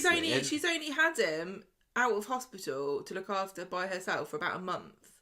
And that's not her fault at all. It's not her fault at all, but it's not a demonstration of great parenting that she's only had a month. And what did she do? She didn't kill him. That's just the bare minimum. In general, I am all for, obviously, children staying with their parents. And she's not a terrible mum. She's not shooting up heroin and anything like that. We'll give her a year. But she's just a dull character. And I think that Frankie is weighing her down as a character. It's certainly not enhancing her. It's not making her a better, more complex, interesting, or indeed fun character to have a baby. I just need something. She's got this cute little cherub bundle of joy, and she's still miserable about it. Well, yeah, I mean, of course she is. But they've written it. This is the thing. They've written it to be this way. It's all very well and good to say, you can't say that. Of course, she would be sad. Yada yada yada. Yeah, I know that. If this was real life, but this is a fictional character. It's been written on purpose. And they could have written anything. Literally, they could have written anything happened to her. Like, she could have won the lottery. But they didn't. She's back in hospital crying over the baby's crib. She got like a month off. I cannot think of any character in recent memory that's had such wall-to-wall and why are misery they doing it as well? As her. Like, Kate Fitton could do so much. She's great. When they make Lauren smile... Although it scares me at first because I'm not used to seeing it. I think she's baring her teeth to attack. She could do anything, but again, no, just crying over a baby. Yeah. And it feels... and they didn't build her up as a nice enough character that we feel sorry for her. Well, I do. You can feel sorry for her because you basic human decency. But the whole point of what's that? The whole point of the show is to make you empathise and to pull at your heartstrings. You can't just take a blank slate, which is what Lauren is. That's like the best you can say about her, really. She's a blank slate. The worst that you could say is that she was a former member of a far right wing who's never apologised for being a racist. And also, her baby seems to be a bit racist too because she wouldn't hold Dee-Dee's hand as soon as she put her hand in there. Dee-Dee today reached down to Frankie's hand and the baby's like, yoink, not... To be clear, that's a joke. Please. Frankie is not a racist baby. We don't know. There's evidence one way or the other. No. But yeah, so they've taken a blank slate, to be kind, and just thrown misery on her, and it's... Yeah, I mean, there was a lot of goodwill built up for Paul, for example. So when they had him have his terrible disease... But even Paul was, a kind... Yeah, he's been in it long enough that you cared. Yeah. And you cared about the people around him too. And we quite like Max, but he's not a popular character at the moment. No. So I don't care about Lauren because she's Max's girlfriend. No. Who else is there? Dee-Dee. I mean, Dee-Dee's being quite cold and remote to Lauren still at the moment to protect her own emotions. But Dee-Dee's the one I care about the most in this storyline. Yeah, for sure. For sure, and you know, you had your scenes with Dee-Dee and Ed and Michael, and I thought that was great. Like that we've seen over the years, they've got a really strong family bond. I believe that they're close. Just imagine this story, if you will, if Dee-Dee had decided to have her baby, and that baby was the one in hospital with aplastic anemia, needing a bone. Yeah. Marrow, whatever. This is no That more... would be so much more. You'd care about that. You'd be worried about it. And then Lauren, as the parent of the child who perhaps was a donor, that would be interesting because she seems like the sort of character who wouldn't necessarily fall over herself to immediately offer her child as a sacrifice. I mean, you can compare it to Leanne and in the Ollie story, can't you? And I felt, you know, even though Leanne wasn't necessarily our favourite character back in those days, we've certainly grown to love her more since then. But the performance from Jane, I mean, Kate's been putting on a fine performance. Great. But the fact that Leanne was a character who we had known for long enough so that when these tragic things happen to her, you kind of, you know, you're rooting for, that works so much better. It's they're just trying to expect us to feel sorry for someone just on where the merit is she's a lovely, beautiful young mum. It just feels like a massive misunderstanding of what makes a good soap character. It's not the fact that they have adversity thrown at them, it's that we care about them before that happens. Yeah. And so it feels so disheartening to have to say this every time, though. I know we probably feel like a broken record about this, but I do also wonder. Again, we've spoken a number of times about, you know, was Lauren's character suddenly hurriedly thrown together when Millie Gibson left Coronation Street, and how much of this would have been Millie's story? Sorry, we don't know. R. Kelly's story. Who knows? But I think doubt it. I really don't know. But I think that if this was Kelly going through everything that Lauren's going through, we'd have known her for 5 years or whatever by that point, and I think that the story could be exactly the same, and I'd have a whole lot more sympathy for it.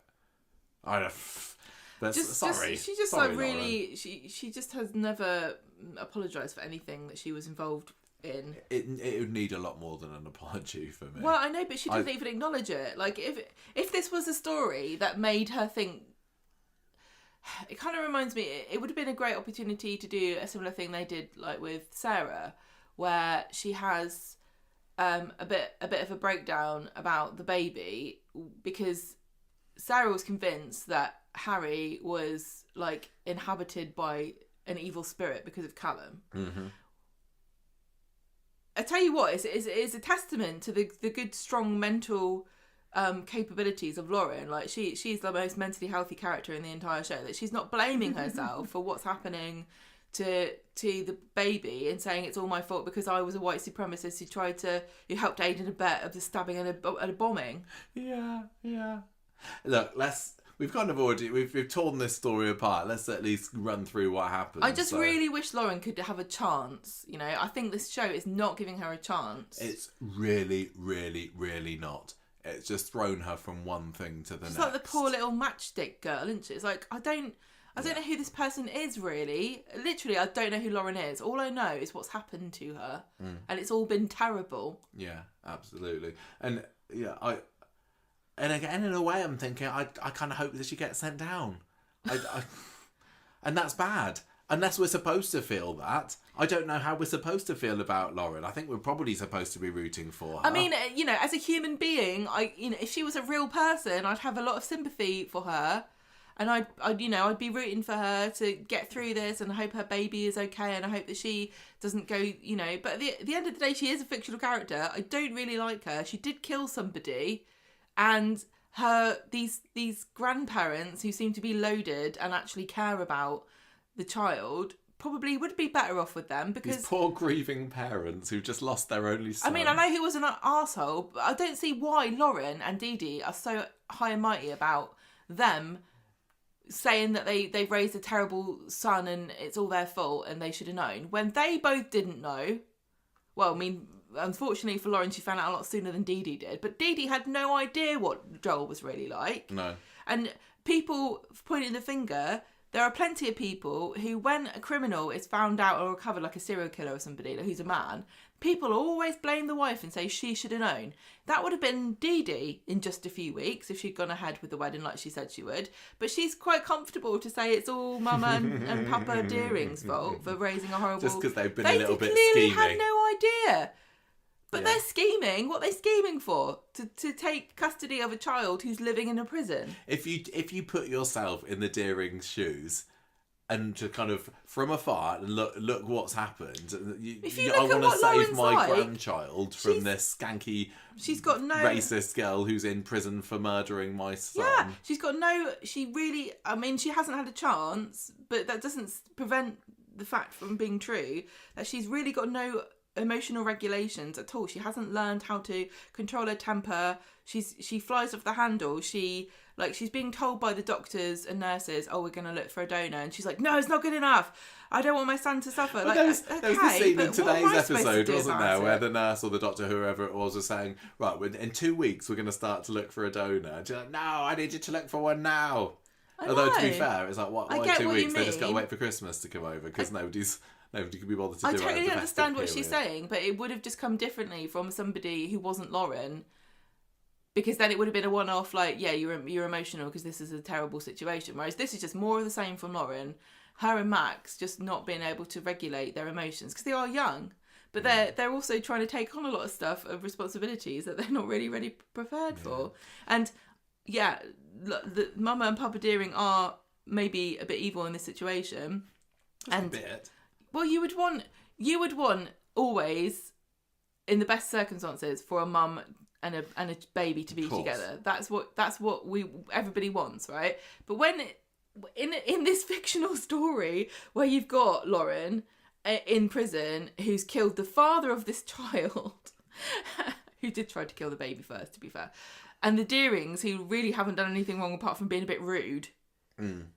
You could be forgiven for understanding. You might think, well, maybe for stability's sake, considering that no matter what happens, if Lauren's in prison in 18 months, Frankie's going to go somewhere else, and who knows where. You know, I mean, when Max was trying to sort of nudge for custody, he didn't say, well, the Platts have been in it for years. Yeah, so the chances are that we will be still in the show in 18 months is fairly high. Yeah, more likely that the Platt dynasty is going to live on compared to the Boltons or the Deerings. I mean, that's fair enough, but that's in the show. In real life, the Deering... Oh, I don't know. Look, it's really controversial. We've already torn this story to... I hope that, we don't have too many people who are really, rooting for Lauren in this whole story. All of the listeners who are... white supremacists who murdered their child's baby who are in prison and also up against aplastic anemia and the grandparents of the child trying to take custody. I hope you understand where we're coming from here and don't take it personally. Well, I hope that, we do occasionally get the odd curry writer or behind the scenes person listening to this, and I don't want to hurt their feelings either by tearing this story to shreds, but people always tell us that we've got to be honest. It's not about... not pull your punches about what we think, and this storyline is a big to me. I don't know how your feelings, but toilet flush sound. Not working. It's not. They can't all be winners. No. But some people watching this loving it. Surely, yeah. I don't know. They've probably switched us off. I haven't heard from anybody. We just spent the last 15 minutes ranting about how terrible it is. We'll just move on to the next one now. No, we've got to run through actually what happens because we've been talking about it without going. So. Frankie's potentially got you. The first thing is brought up is leukemia, isn't it? Which is the one that you thought he might have. But no, what we all learned this week is aplastic anemia. Severe aplastic anemia is what he could have. So he has to have a bone marrow biopsy on Monday to find out what's going on here. So the Deerings are showing up at hospital as well. Max tells them to bog off. And they're saying, look, we just want to support Lauren however we can. And Max says, well, you can't. Go away. We don't need your help anymore. Nobody's asked them if they've got any match. Are they a match? Are they too old? I don't know. They could be, couldn't they? I mean, do they... I mean, I know they don't have any other children. They don't have any other children, but they might have brothers and sisters who have children. Maybe. There might be, Joel's cousin might be a match. Maybe. But they're just shouting at them and telling them to get bent after time. So Lauren's being told that these full results will take about a week. But they're going to have more of an idea tomorrow whether he's got it or not. Spoiler alert, he does. Yeah. And Lauren might be a match because he needs... Yeah, but I don't know what he needs.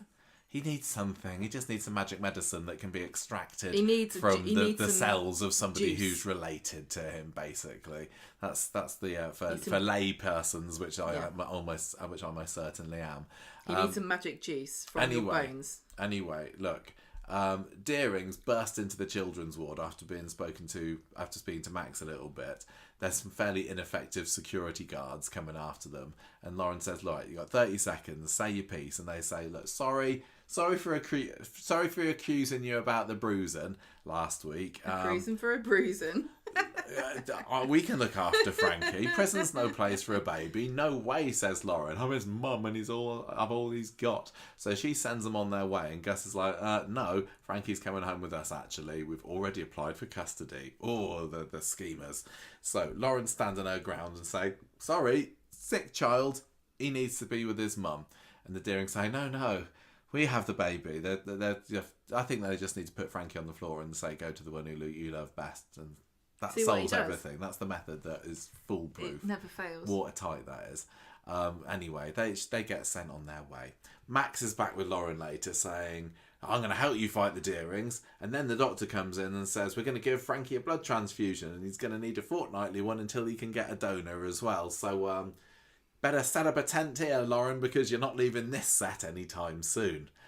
Dee-Dee I mean, it's nice for her that she gets to leave prison. It's not going to be difficult for her. I mean... Did we say at the end of... Did she say at the end of today's episode she was having to go back? Well, she's going back to prison. Yeah. But he only needs a fortnightly transfusion. I assume he can leave the hospital. Oh yeah, that's true. But, it's one of the main things that parents of sick children have to contend with is transport, logistics, jobs. None of that for Lauren. She's probably glad of the change in pace. Also, I bet you prison doesn't have as many vending machines as hospital does. Yeah, that's very true. Very true. Right, so Dee-Dee is in the cafe later. She was Sarah Louise, and she's feeling a bit maudlin about everything's going on. She's having a bit of a crisis of faith as well. She's feeling cut off from God and saying, "Look, I'm just feeling a bit empty at the moment. I don't know what to do." She's in a bit of a quandary about all the drama and the babies and the abortion potential and all that goes on. But she hasn't got time to dwell on that because she gets a phone call from Max summoning her to the hospital where she is asked to help out with this Let's Fight the Deerings case. So Dee-Dee's one needs to know how much she can get involved with this because she's really been trying to keep her distance recently, hasn't she? What with a little baby Deering that she's got growing in her belly. Dee-Dee Deering. We find out as well later that the blood transfusion for Frankie's been a success. Hooray! But don't smile for too long, Lauren. No, because no smiles because for you had hepatitis C when you were 13. She's been having tragedies like long before she even appeared on screen. Her life has just been one big misery. Yep. That automatically disqualifies her from being a donor.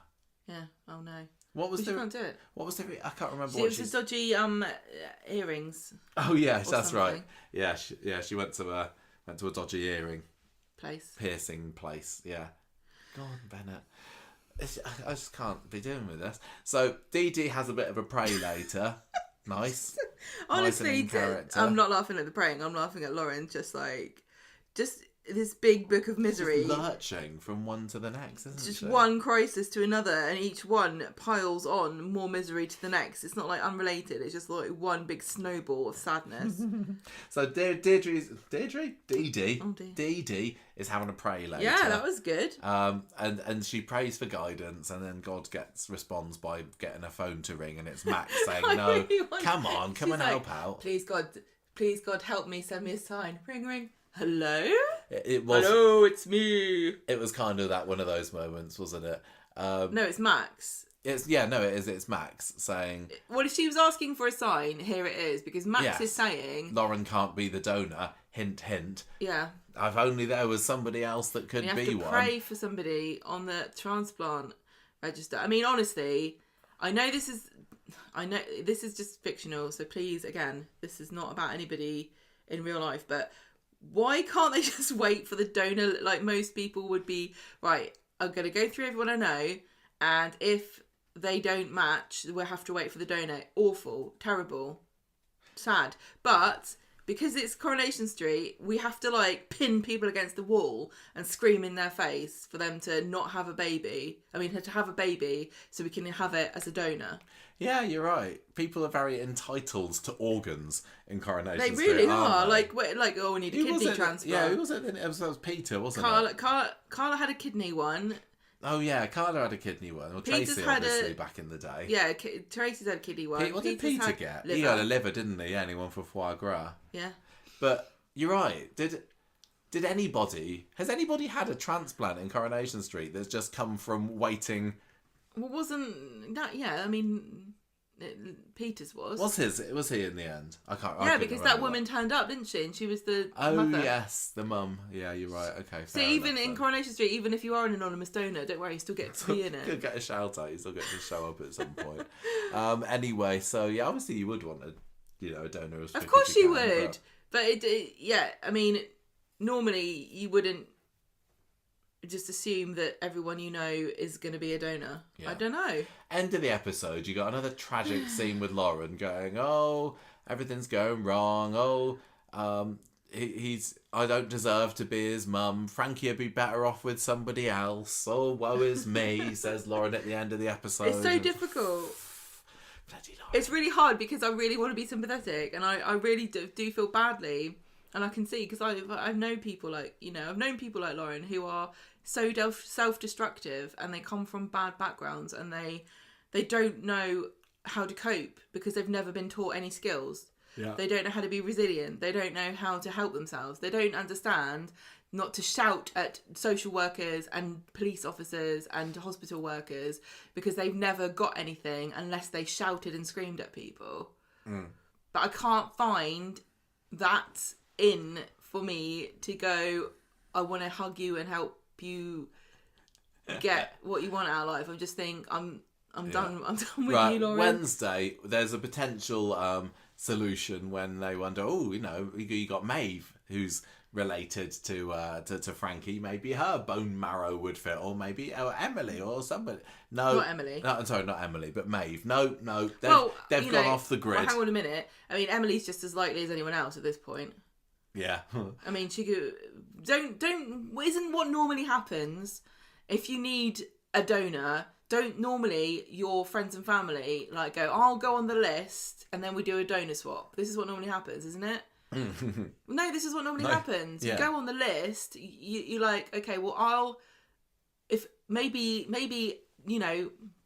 Bonnie's brother might not be Bonnie's match, but maybe Bonnie's brother is Frankie's match. And I'm Bonnie's match, so we do a swapsies. Okay, that's what happens. They should make like a Channel 4 series about that, like wife swap, like bone marrow swap, life swap. I don't know, kidney swap. Right? Well, you have to think about it a bit more. Yeah, I'll put that on the to-do list. Okay, come up with a Channel 4 reality show about swapping organs. Right, Emily and Maeve have disappeared because that would be far too convenient a storyline for that to work. Can I just quickly say, right? This is what has happened to us.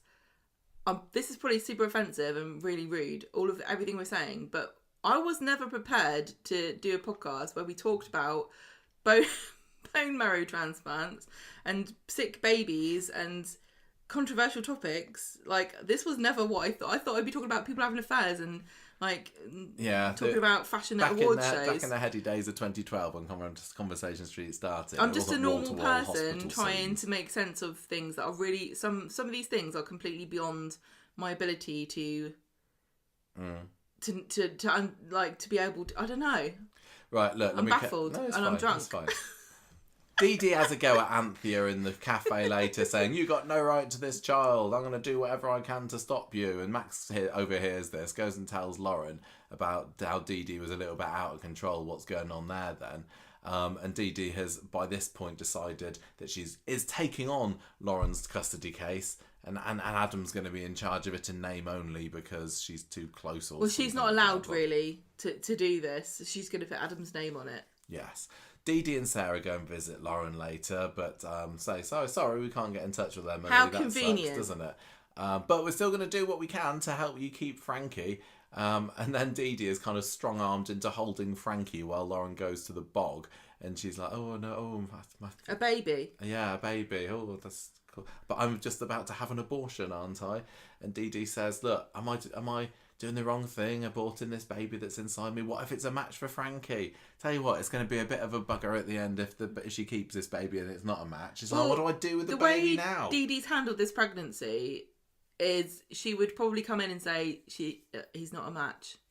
Yes, he is. He is a match. Yeah, because fake out. First of all, she said she wasn't pregnant. Then she was. Then she said she's not had an abortion. Then she has.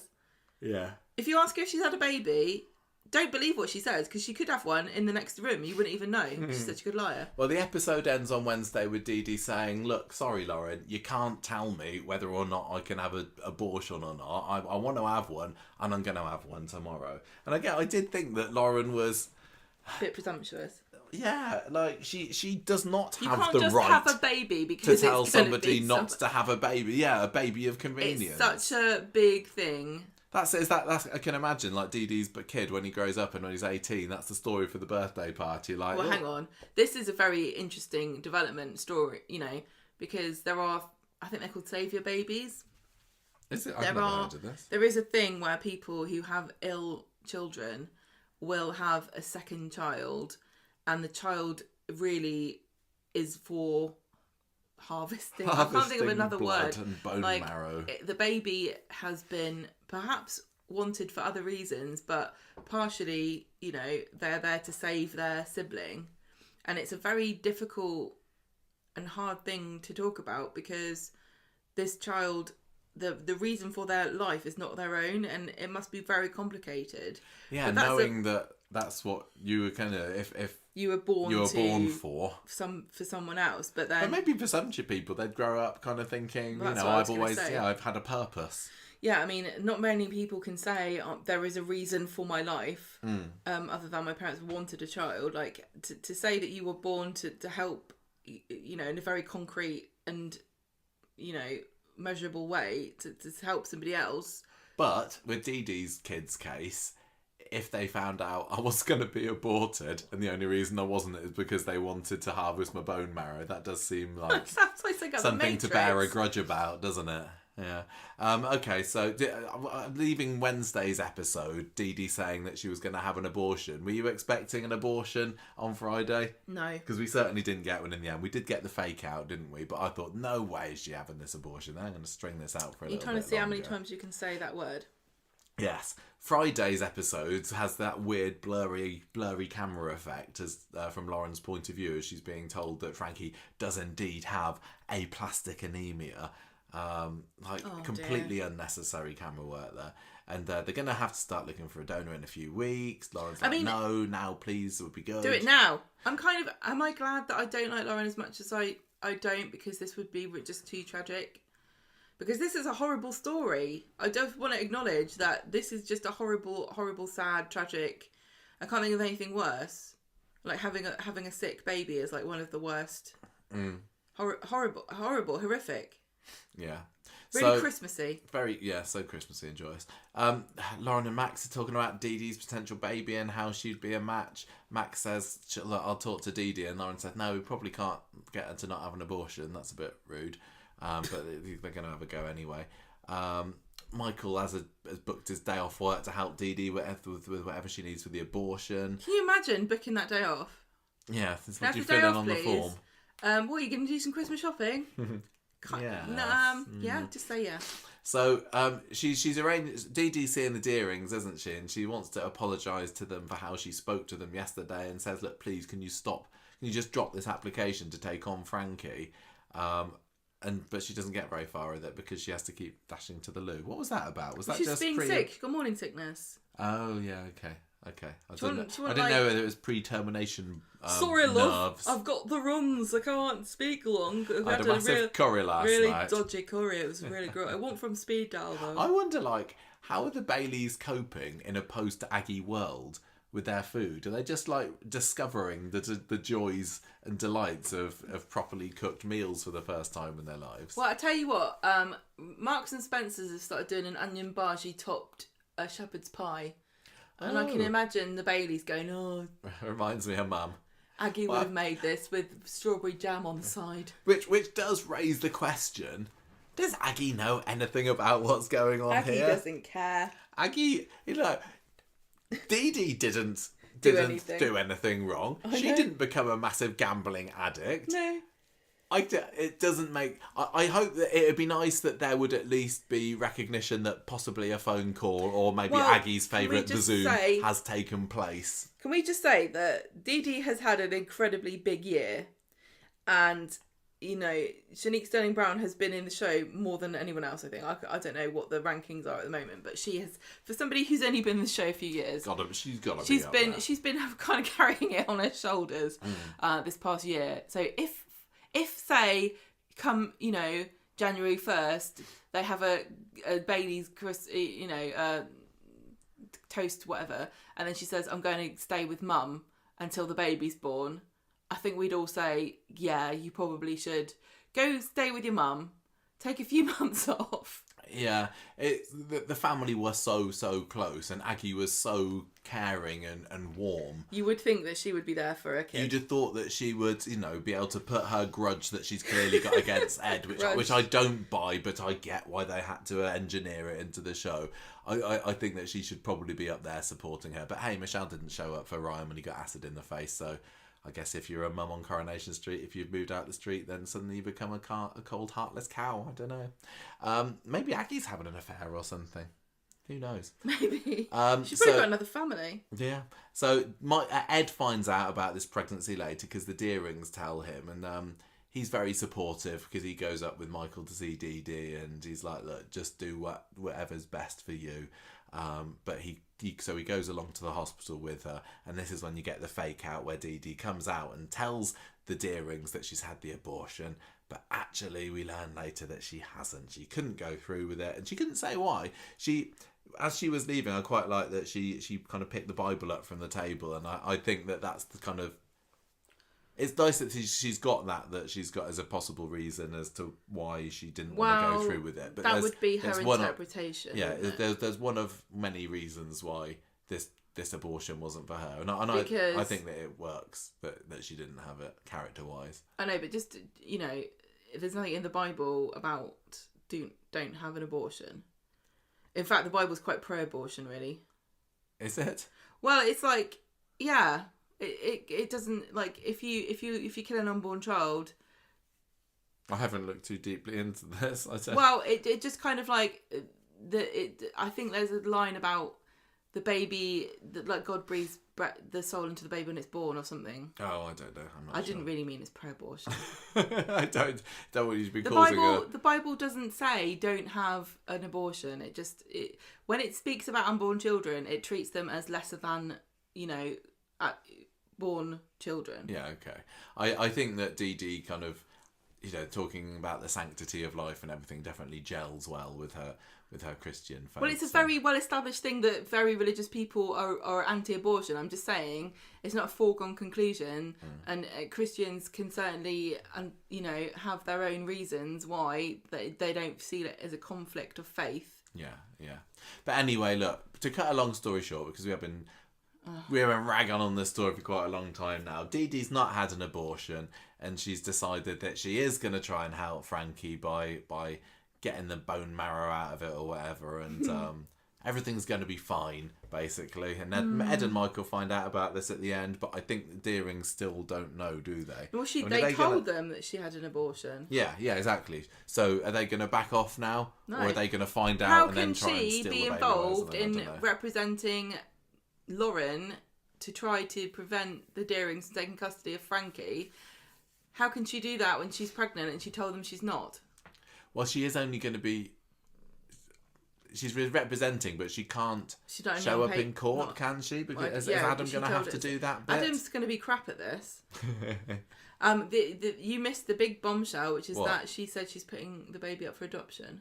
Oh, yeah, she did, didn't she? I missed that. She's going to change her mind about that, though, really, isn't she? She's like, I've put it up for adoption.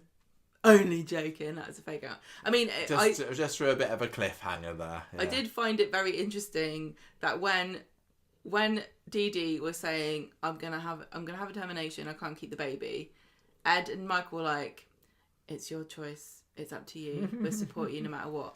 And then she said, well, I'm going to give it up for adoption. They're like, no, you're going to regret it. Don't do it. That's too drastic. No. She's not going to put it up for adoption. No way. I don't think she will. I don't think so. No. Anyway, that was that story. What did you think, listeners? Did you really love it? Write in and tell us. Oh, God. Have we said so many horrible things? It just didn't work. It didn't work for me. No, but I mean about... I want to be feeling Christmassy and happy and joyous. This and is above my pay grade. That story didn't leave me feeling any of those feelings, unfortunately. I'm just struggling to empathise. Let's talk about the positive and loving relationship between Carla and Lisa, which has taken some steps forward this week. Gemma, swallow their pride. Back to you. And I know that you've got some big opinions on some of the goings on at the bistro during this story this week. So, what happened? The handsy guy. Oh, I didn't like him. I don't have big opinions. You did when we were watching the episode. Yeah, I know. Right, go on. Right, so Monday, Swala's looking up. Swain. Oh. They're not a gestalt entity. They do separate at some point. And this part of it, Lisa, yeah. Well, they're going off to have a spa day, aren't they? But Swain's still looking up police stuff on the database. Yeah, he's looking up. And Carla's like, no, don't look. That's enough work for now. We're supposed to be having a spa day. Let's go to our room. And Debbie sees them on their way and like, oh, isn't it lovely to have seen pals off together? And then I kind of wanted Lisa to be like, pals. We're not pals. Yeah, we're really good friends. Swain's about to correct Debbie. Well, she says they're usually just couples. Yeah. And then Carla's like, let's just leave it at that, shall we? And they go to the room, and Carla's like trying to give Swain a massage, and she's like, look, can we talk about this? I don't want to be. What did you avoid telling Debbie about us? And Carla says, I don't want it to be gossip. I don't want it to come out like that. And so they have a bit of a canoodle. And then Carla says to Lisa, I do want to be together. And they hold hands, and she says, look, can we just tell people when I'm ready, on our own terms. I don't want people to sort of find out. And then she says, do you want to spend Christmas with me? Because Ryan's going to be in Ireland with Michelle. And Lisa says, that sounds great. Although how it's described sounds like the worst Christmas ever. How do they describe it? Because be in pyjamas and eat takeaway. You can do that any day of the year. No, that seems pretty nice to me. Well, you can stay here and have it then. I did think... Can neither of them cook? Is that going to be the joke? Can neither of them cook? No, but it's fine to have a takeaway on Christmas Day if you want to. You just want to have a relaxy, lovely time together. Can't you make a roast dinner? It's so simple. It's Christmas Day. Don't make out that it's unreasonable to say on Christmas Day we'll have Christmas food. Oh, okay. Fine. This just felt like another extension of the whole "isn't it funny when women can't cook" trope, which is not funny. It's everyone should be able to cook. Right. Look. Let's. How did you feel? Was either of them more in the right than the other about this? We haven't got to the big conflict. Okay. Well, let's wait until we get there then. So on Wednesday, Swain comes in to the factory to look for Carla, and Sarah says, well, she's gone for lunch hour with a client, and they're like, oh yeah, so hunky, or Carla's getting in there, oh, she's dead lucky, and Swain's kind of smiling, but she looks a bit annoyed. Yeah, she gets a touch of the green-eyed monsters on Wednesday, doesn't she? So she goes into the bistro, which is where Carla's got this client. Yeah, I can't remember what his name is. It was Greg or it was Gary. I think Gary. Flirty Gertie. So he is just touching and smoozing. Gemma didn't like this. And all over her, and she's wearing a silly hat. A silly hat, I think it looked I did very not chic. like this outfit at all. She looked like a trucker witch. I didn't like it. Anyway, so he's like, you look gorgeous. And, oh, you look gorgeous. Oh, let's get wine. Oh. And he's holding our hands and he's like saying, oh, I hear that Peter's off sailing around the world. Has anyone moved in? Are you single? Yeah. Oh, you're glowing. You look wonderful. Is there a new man in your life? And she's like, no. And then her phone rings and she leaves. And then Lisa has been sitting there seething this whole time, goes over to him and goes, keep your creepy, touchy hands to yourself. And if you don't, I'm going to arrest you for sexual harassment. And then Carla comes in and she's like, what on earth do you think you're doing? And she's not happy with Swain at all, because she says, right, number one, he's married to a man, he's gay, and there's nothing going on here. And this man sees what's happening, and then he kind of like goes. Yeah, he makes a hasty exit. And he kind of like, he does kind of rub Lisa's nose in it before he leaves. And Carla says, you are possessive and jealous, and if this carries on, you can just quit this. I'm not having this at all. Were you on Lisa's side here, because you also thought he was being massive perv? I don't care if he's gay or not. This was really disrespectful to like be flirting. They were still flirting. It doesn't mean people flirt with people they're not sexually interested in all the time, right? But it's disrespectful to do it right in the face of your partner. Yeah, I think if I did that with a man who was gay in front of you, and you were mad, I would think that was totally justified, because it was just touching and stroking and complimenting and flirting. Carla could at least had the decency to have warned Lisa what this guy is like and what their relationship is like. Also, this man is gay. Why couldn't Carla have said to him, that's my girlfriend? Because she doesn't want everybody to know. Yeah, because she didn't want gossip, and she didn't think people would understand. This is a gay man who knows no one. He's not been in the show. No, do you think he was going to run back to the factory and go, guess what, everybody? No, I think that she's still not ready to tell anybody. She was by Friday. I know. Well, she had a very quick change of heart by then, didn't she? After having more words with Lisa. But no, I think that. What do I think? No, I don't think that she should have mentioned it to that man. But I just thought, oh, he's gay was such a cop out. Like gay men. So what? A gay man can't. Yeah, gay men are all right. Like, it's got nothing to do with whether he was gay or not, because you can flirt with anyone. It doesn't matter whether they're gay or straight or married or whatever. It's still flirting and stroking and touching. But sometimes that's how business relationships But I also work, think that this, they? like Carla, I know sometimes she does this a little bit, but this was like completely beyond anything she's ever done before. It was over-egging it somewhat, yeah. It was like... And you're right, it was disrespectful to do it in front of Lisa. I know that some women do this for business, but I just feel a bit like... It reminded me of that... This is a bit of a deep cut, everybody. But there's an episode of The Apprentice where, you know, at the beginning they separate them into men and women. Yeah. And in one season, at the very beginning, the women go to a market... Everyone goes to this market. And I know what you're talking about. Is it a meat market or grocers? I thought it was the sausage one. They have to go and purchase materials to sell, which is, you know, the basic element of all apprentices.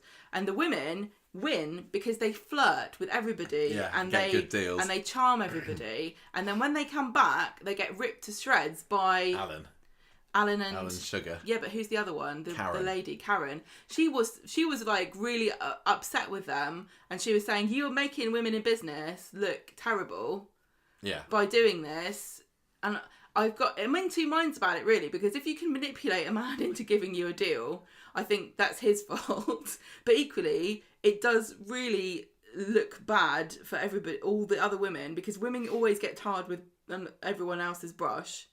To use that, but she's not using her sexuality on him because he's gay. Yeah, I don't know. It just really rubbed me up the wrong way, because I thought it was so in your face, but it was really just a plot device to make Lisa to create the tension between the two, to make Lisa kind of step up.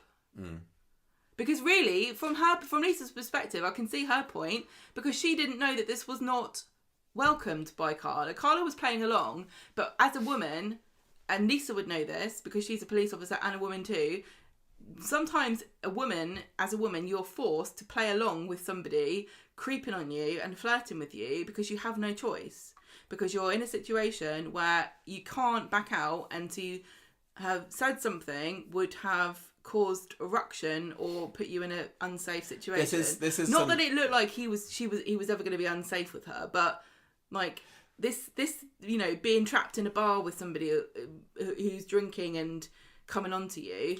This is something that we know that Lisa has got strong feelings about, though. You know, she kind of sided with Amy somewhat over the whole drink spiking thing. She's very anti men being leery and being like this guy was, but I still think that maybe marching over and sticking her neb in and doing what she did was also taking it a little bit too far. And I certainly... She's being protective. I certainly didn't agree with Swain later in the episode where she was really trying to strong-arm Carla into coming out and being loud and proud and telling everybody about their relationship when it's still very new for Carla. We totally have opposite feelings on this because, like, I can see Carla's perspective too. Like, she's a grown woman. She's been doing this for years. This guy's her friend. She can do what she wants with her friend. It's none of Lisa's business. I can see that perspective too.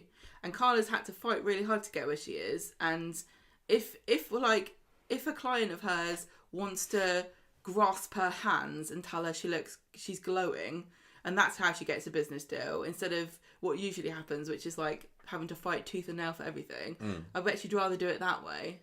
Yeah. But then when you're saying about... It doesn't hurt that the guy is hunky and attractive as well, because you also had that Mr. Hamlin. Do you remember him? The client in the wheelchair that was like kind of a recurring character. He was a grumpy man. He was grumpy, but he was also like kind of leery and nasty. Remember. Yeah, he went through a stage at the end. What, being a pervy? Yeah.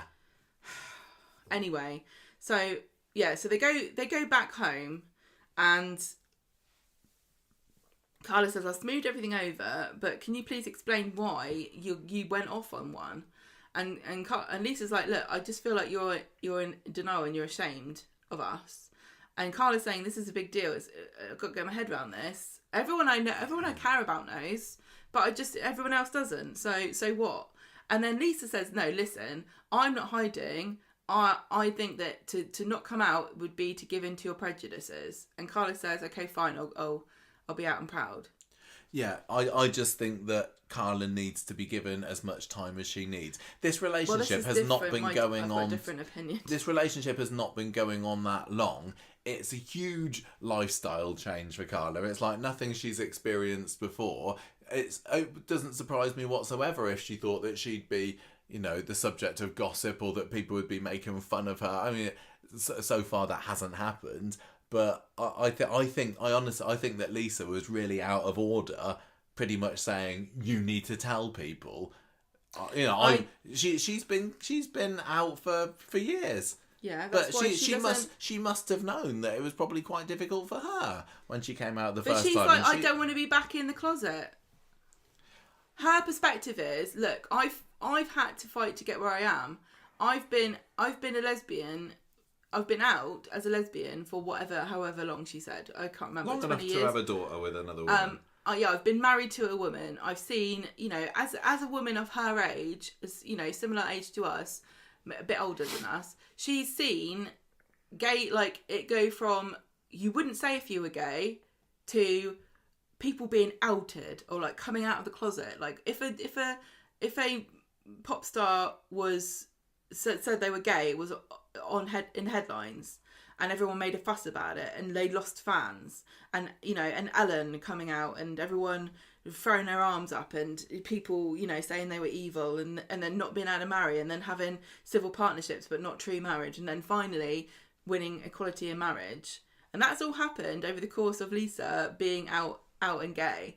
And then she gets a new girlfriend who, this is new for Carla, but Carla's now saying, no, we have to hide who we are. And Lisa's like, no, but this is part of who I am. I don't want to be hiding myself. This is back to the bad old days. It reminds her of when she had to for safety. Now she lives in a completely different world, and she probably never thought for 1 minute that she would have to go back to pretending that she wasn't in a relationship with a woman. I know what you're saying about Carla, but the thing, you also, on the flip side of it, Lisa's saying, look, I'm not going to be in the closet for you. If you want to be with me, we're going to have to be out and proud. And like, Lisa, you do not know who you're talking about, because this is Weatherfield and anything could happen. Everyone could be really supportive, but also you get gossips and people talking about you and scurrying around and sharing stories. Yeah, I mean, I don't think Carla's has any cause to be worried that people are going to be, looking down on her or treat her differently or making her a pariah or anything. The thing is about it, even if people are supportive, it's still a matter of conversation. And you can see that just on Twitter.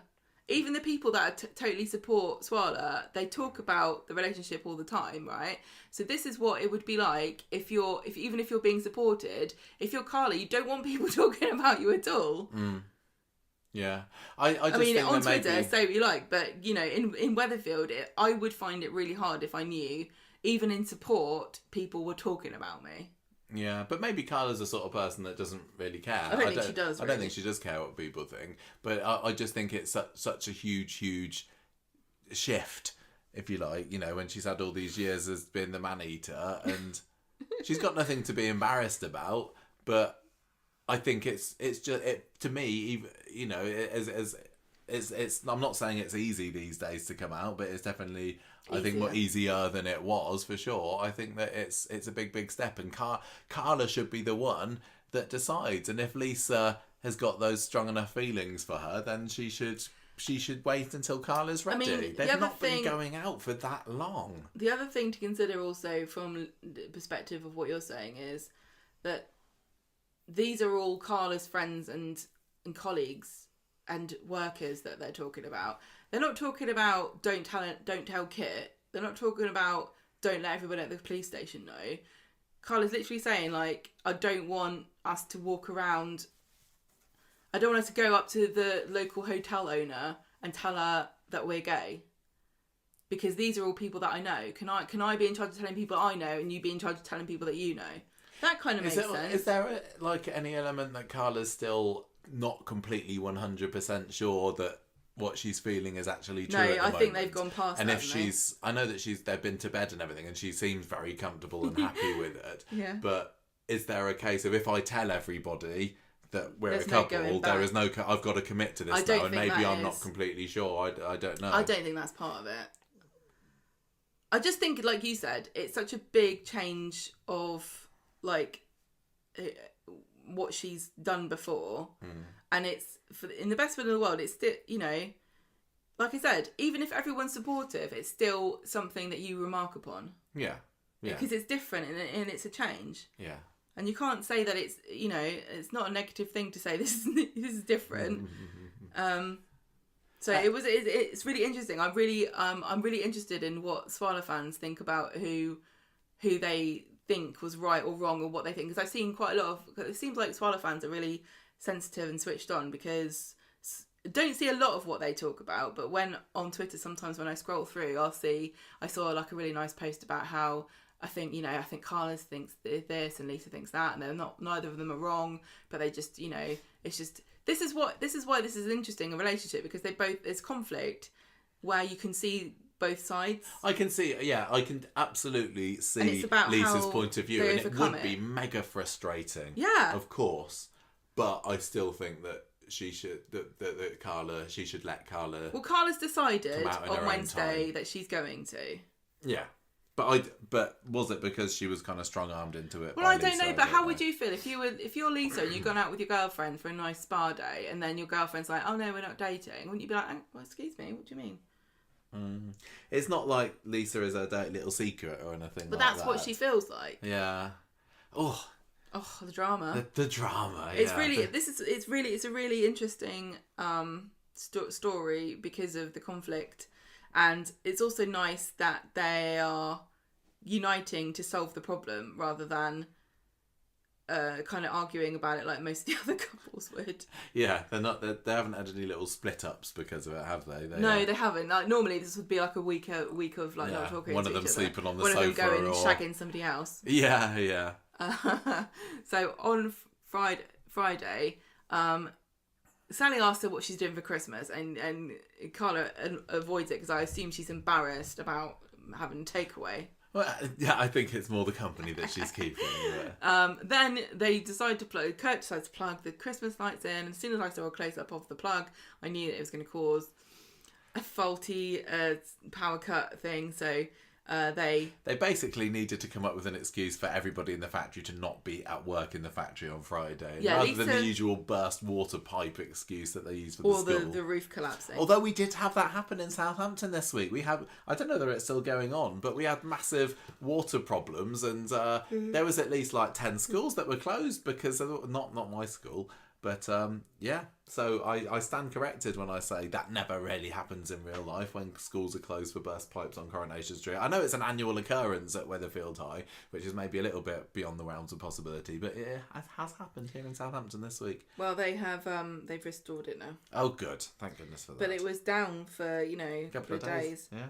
Keeps happening, that Big does. water drama in Southampton. That's why we've got to pay more for our water next year. Yeah, just because we're by the sea, it doesn't mean we're drink immune it. to problems to Full of do seagull with yeah. Anyway. Right, so Lisa joins Carla in the factory and they have avocado together, and then Lisa convinces Carla to let everyone go home early, which is quite fun. So they all go... I was expecting Lisa and Carla to get busy in the stock cupboard or something like that when the lights were out, and then somebody to come back and discover them. Oh, no, I didn't even think of that, but yeah, that would have made sense. So everyone gets a bottle of gin, so they take it to the factory. Christmas gin present, yeah. And they start drinking it. That was fun. Without, not letting Daisy see, but I don't she even mumbles know them. how Daisy... why didn't she spot it straight away? Because they weren't being too subtle about it, were they? Like, shh, don't let Daisy see that we've got the gin. She's busy they working. They had to make it loud enough so that we, the viewers, knew that what was going on, but somehow it still... Daisy was able to not notice it. So It was quite fun. Daisy realises and chucks him out. That was... Yeah, and we got some great Dirk moments there. Didn't we? Dirk was there, standing at the bar, kind of also acting along to what was going on. He had an amazing... Dirk, yeah. Yeah, who do you think it was? I thought you said Kirk. No, Dirk, silent Dirk from the factory, who had a very loud Christmas jumper on and a very flouncy pink sparkly hat on. Cowboy hat. Yeah, and yeah, brilliant that Dirk got a bit of centre stage there. He's pretty big. Do you think he gets a whole bottle of gin as well? Or do you think he got a miniature? I don't know.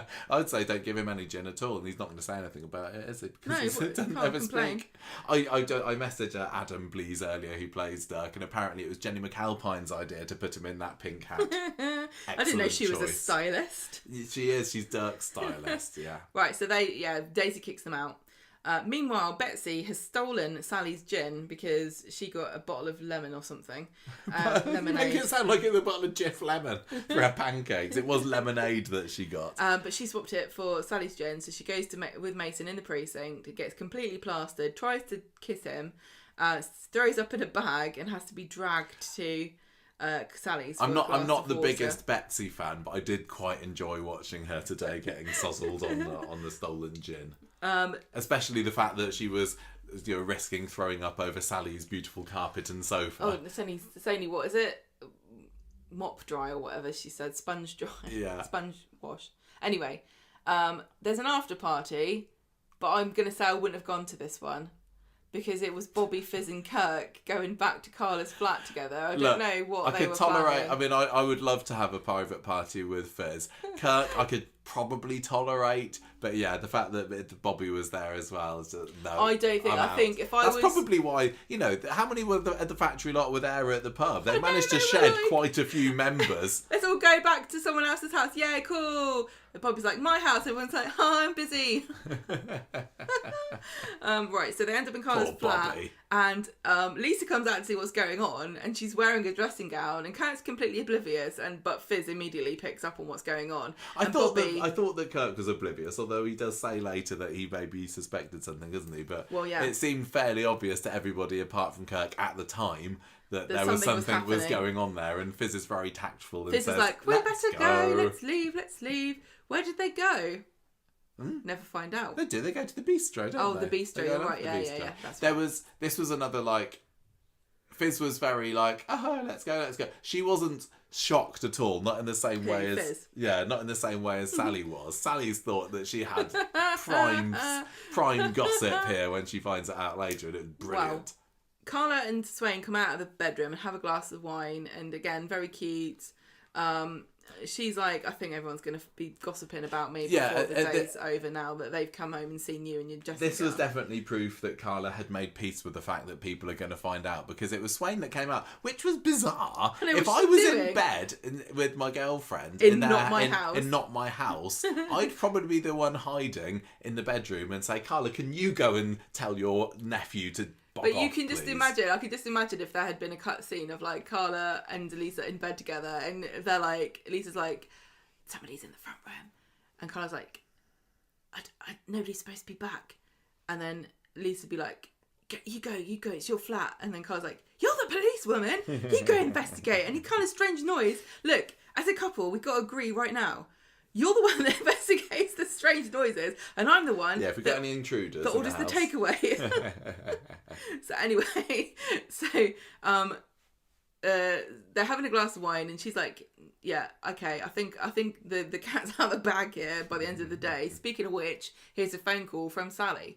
So they go round number 4 together. They get dressed first. That would have been a little bit of a big clue, wouldn't it? They were both wearing what looked like to be the same dressing gown, which made me laugh because Carla really has no imagination when it comes to clothes. She's bought 2 dressing gowns and they're both just black plush dressing gowns. I would say, how many dressing gowns do you need? But I do have 2 dressing gowns of my own. Do you have 2 or do you have more than 2? No, I've only got 2 dressing gowns. I got my red one and my blue one. Yeah. But I don't ever wear the blue one. The blue one was bought for staying at Dad's house at one time, wasn't it? And then I don't need it anymore because we don't stay there very much. But yeah, Carla having 2 black dressing gowns. Hilarious. A typical Carla. Yeah, well, like my mum said when she was on a deathbed to my sister, if you find 2 pairs of jeans that fit, if you find a pair of jeans that fit, buy both of them. Buy 2 pairs. You never know. Yeah, I'm butchering this quote from my dead mum. I'm sorry. Yeah. Basically, my mum said, if you find something that fits, buy 2 of them just in case. I think if you and maybe that's what Carla was once told. Maybe as Johnny was there drowning in the cellar, he sent a telepathic message to Carla saying, always buy 2 dressing gowns. Blop, blop, blop. Black is a great colour for anything. Carla already knows that. Right, so they go around there and they prize Betsy off Sally's sofa, and Mason is sort of apologetic and feels bad, and but Sally convinces him to stay there for Christmas. Yes. Well, it's a little Christmas technically miracle. Homeless, I guess. I've lost track of what I'm supposed to know about Mason. But yeah, he's going to be staying at the Metcalfs over Christmas. Watching Die Hard with Tim. Yeah, I think redemption complete there.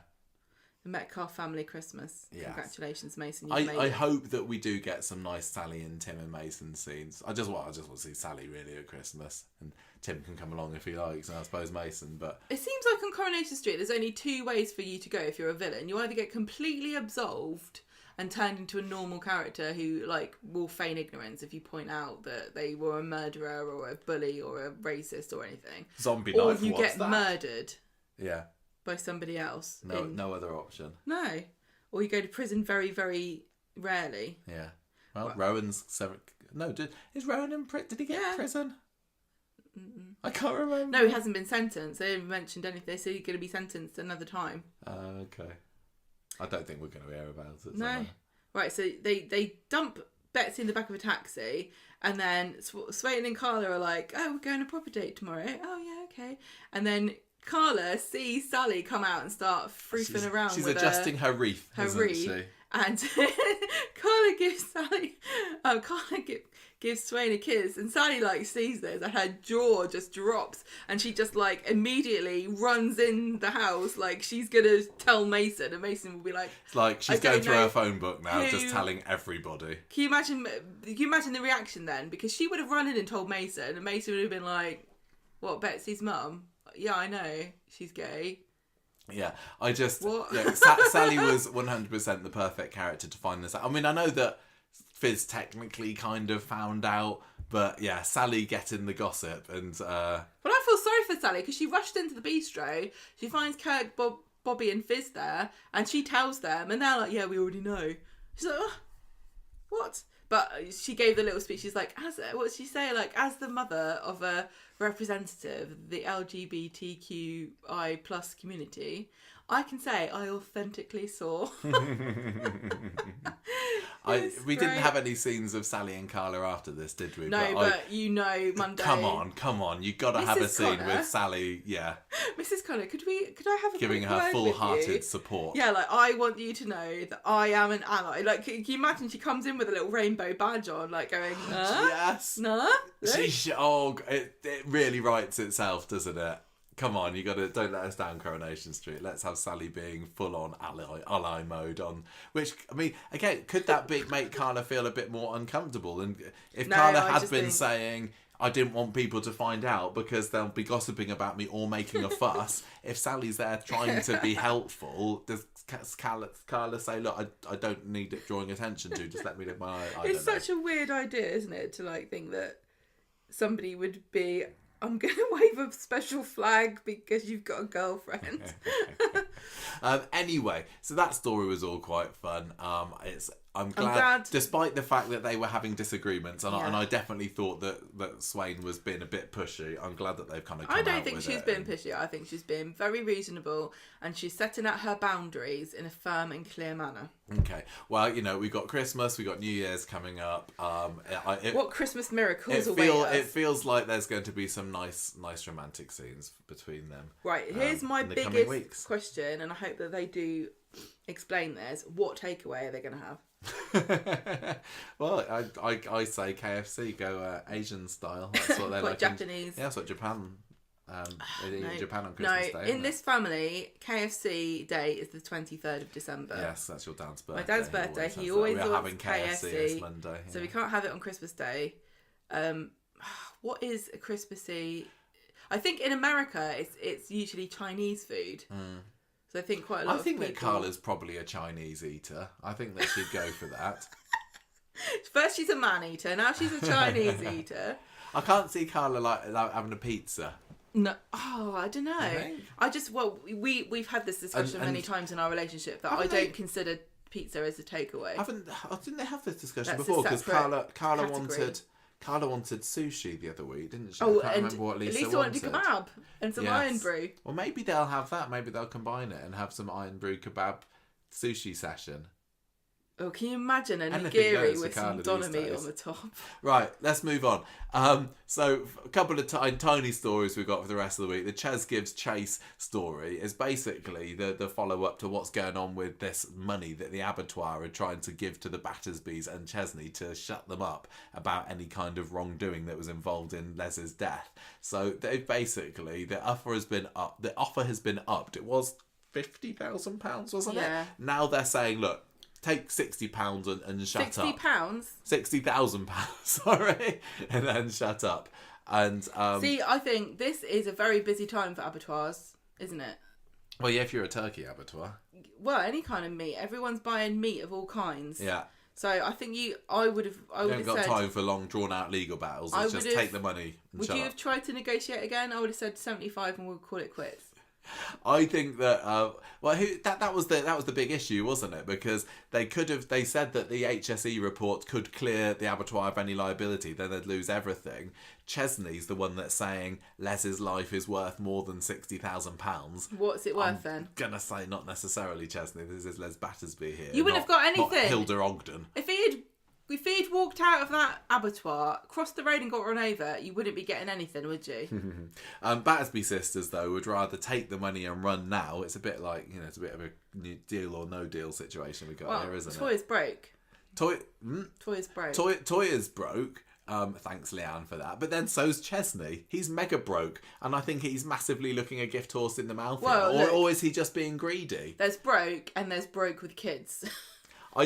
I mean, because Gemma finds out later. Gemma's back. She's got a new hairdo. Gemma's come back with a friend that she's wearing on her head. She's got a friend and a fringe. And Chesney's like... he's going on about this whole Les thing. What should I do? What should I do? And Gemma says, no, we just sign it. We need the money. She doesn't know, right? So she doesn't know on Monday all the way through. She finds out at the end, doesn't she? Yeah, he's like, you shouldn't get away. They can't get away with it. This is terrible. We need justice for Les. And Gemma's like, just sign this bloody thing. Let's get on with it. Because she knows it. I just don't get what Chesney's thinking. But this is him all over. This is why I hate these two characters. It's the same with the Freshco's debacle, the same thing. They get offered stacks of money, and then Chesney says, "I'm too good for this," and then he ends up with 2 jobs that he can't possibly do properly, and he'd rather do that. So he's too good to take money from for advertising and money for a for a settlement, but he's fine to do a 0 hours contract where you get treated like dirt by the employers and the customers. I can't remember. I meant to rewatch the end of Monday's episode because I can't remember the outcome. Did they actually get the money? Did the sisters take the money? We didn't find out because I thought they go to someone's going to they've got correct the us on lawyer. this. The lawyer's there, the sisters are there, they're about to sign. Chesney bursts in and says, "Don't do it, it's a bribe, it's wrong." And they say, well, Leslie would have taken the money. Yeah, but then Toya comes round to number 5 at the end of the episode, and I think that she says, "We've signed it," but I may be making that up. I don't know. Gemma then finds out that it was 20 grand each, but the thing I don't understand is how it's possible for them to sign an NDA but not Chesney, because surely it's all or none. I don't know. How have you bought £20,000 worth of silence from two people? Because I think that Chesney... is it actually to do with him? Because he's not... Yes. They all because he's not blood related to Les. We haven't been really told whether they had to sign on their behalfs. Like, if one had to sign for all of them, or what, or if it's irrelevant whether he objects or not. I don't know. They haven't really made this clear. It seemed to me that it's all or nothing. I was really rooting for this story to make a grand comeback this week, and it kind of just disappeared off a cliff at the end of Mondays. Like, I hope that we're going to find out. Well, there was, was it just a case that, like the guy said, he slipped over and that was it? But I don't know. So what, they've spent 60 grand, 40 grand, we don't know, on telling Toya and Leanne to keep their mouths shut about this, but the bloke from the factory didn't sign an NDA, come around telling Chesney. Chesney hasn't signed an NDA. Everyone else knows what's happened. What's to stop them all from saying anything? Yeah, just because, Toya and Leanne now responsible for keeping Chesney's mouth shut? Yeah. I don't think so. The story... This is one of these things where it's unnecessarily confusing.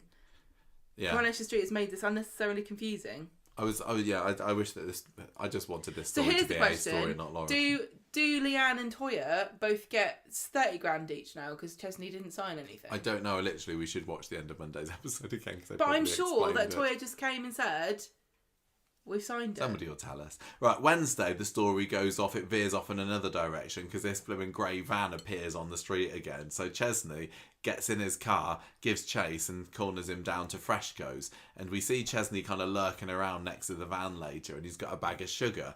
I thought that for some reason he was going to do the whole thing where he punctures a hole in the bag of sugar, attaches it to the van somehow, and the van leaves a sugar trail which leads him back to where smarter. That was in my head exactly what he was going to do. But it turns out later when he gets home that all he did was empty the bag of sugar into the petrol tank, and Gemma's like, "What the hell did you do that for?"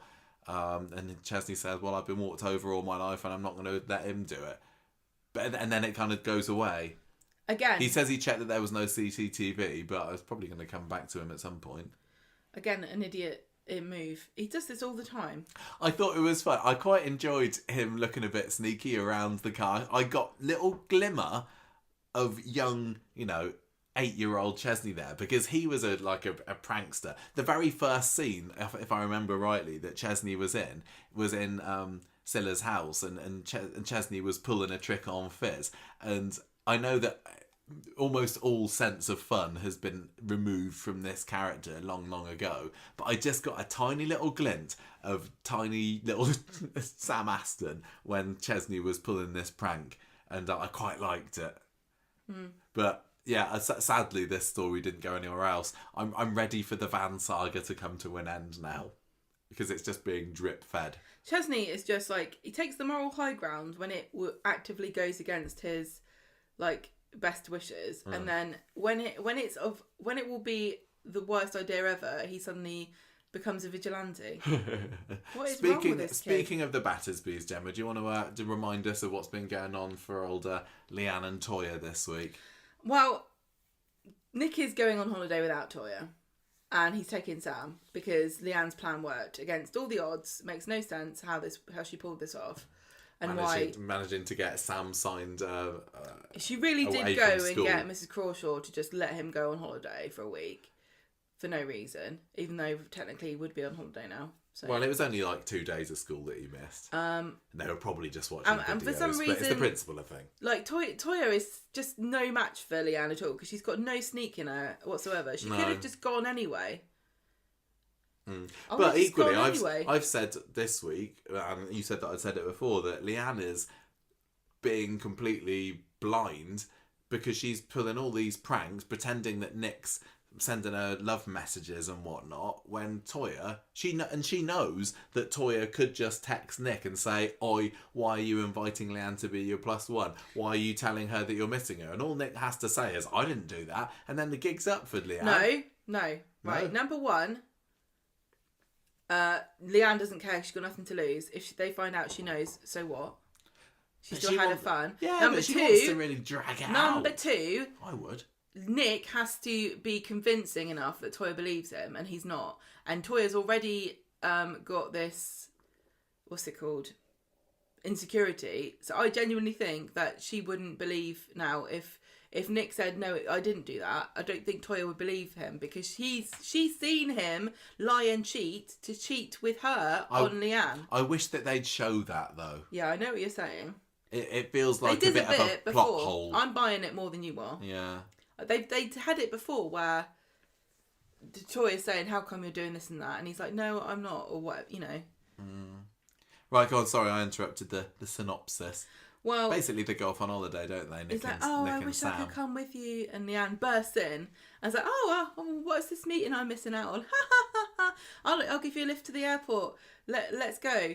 So Toya like buggers off, and then Leanne again tries to lay it on thick about how she wants to get back together with him. With Nick, yeah. With Nick. And Nick's like, "Oh, I think about it." I feel kind of yes, Leanne, I'm loving the revenge that she's inflicting on Nick here and Toya. But I feel that it's a bit mean of her to catch Sam up in all this, because she's saying all of this to Nick, well, a lot of it in Sam's earshot. She's kind of manipulating the situation. And poor innocent Sam is getting caught up in it. Collateral damage. Yeah, it's a bit mean. Right, so she's like, "Oh, we need to stay together. We'll get back together when you come back." And he's like, I'll think about it. They go off, and then Leanne's immediately ordering stuff on her phone in Toya's name. Prime Picks was the website, wasn't it? That was the Weatherfield hundreds Amazon. of pounds worth of like bracelets. There's a delicate darling lingerie set and something called Essential Eau de Parfum, which is spelt like essential with sense in the middle of it, because it's very sensual. Anyway, it's provocative. It was hundreds and hundreds of pounds worth of stuff that Toya is buying with her fake money, or Leanne is buying with Toya's fake account here. So Leanne tells Toya that she's going to have to work on Christmas Day for the wedding, because Nick's asked her to go to she's Gail's saying that wedding. Toya's going to need to work, yeah. Leanne's going to the wedding with Nick as her +1. Mm-hmm. So she's going to have to work, even though it makes no difference. So Toya is going to have to work. Toya's working! Yes, well, you're saying she. We don't know whether you're talking about Leanne or It doesn't Toya. matter, because they're all going to be at the bistro. They're all going to be at the bistro on Christmas Day, ready for a rumble. And Toya has to stay behind the counter. Yes. Right. And then Leanne she's got 2 phones, hasn't she? And she sends herself a message from one of them. And she runs up to Toya and she's like, "Oh, Toya, oh, look at this. Oh, Nick sent me a message. How nice of him to let me know. Oh, he's so thoughtful. He's told me that they're there and they've landed." And then she's like, "Oh, I was just going to give him a ring." And she's like, "Oh, Nick, oh." And Toya's like, "I'm not listening to this." And she goes off. And Tracy's at the bar ordering a drink. And she's like, "I cannot believe this." She says, "You know something? You might be more evil than me."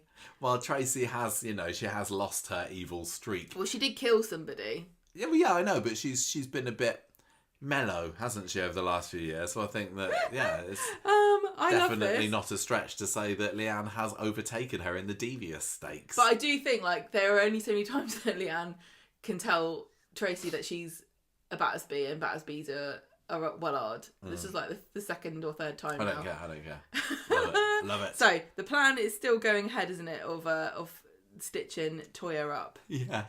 When's this going to come to a head? Do you think it's going to be before Christmas that Toya's going to get in trouble? Well, on Friday she's moaning to Amy and Leanne, is Toya, that she hasn't got any money.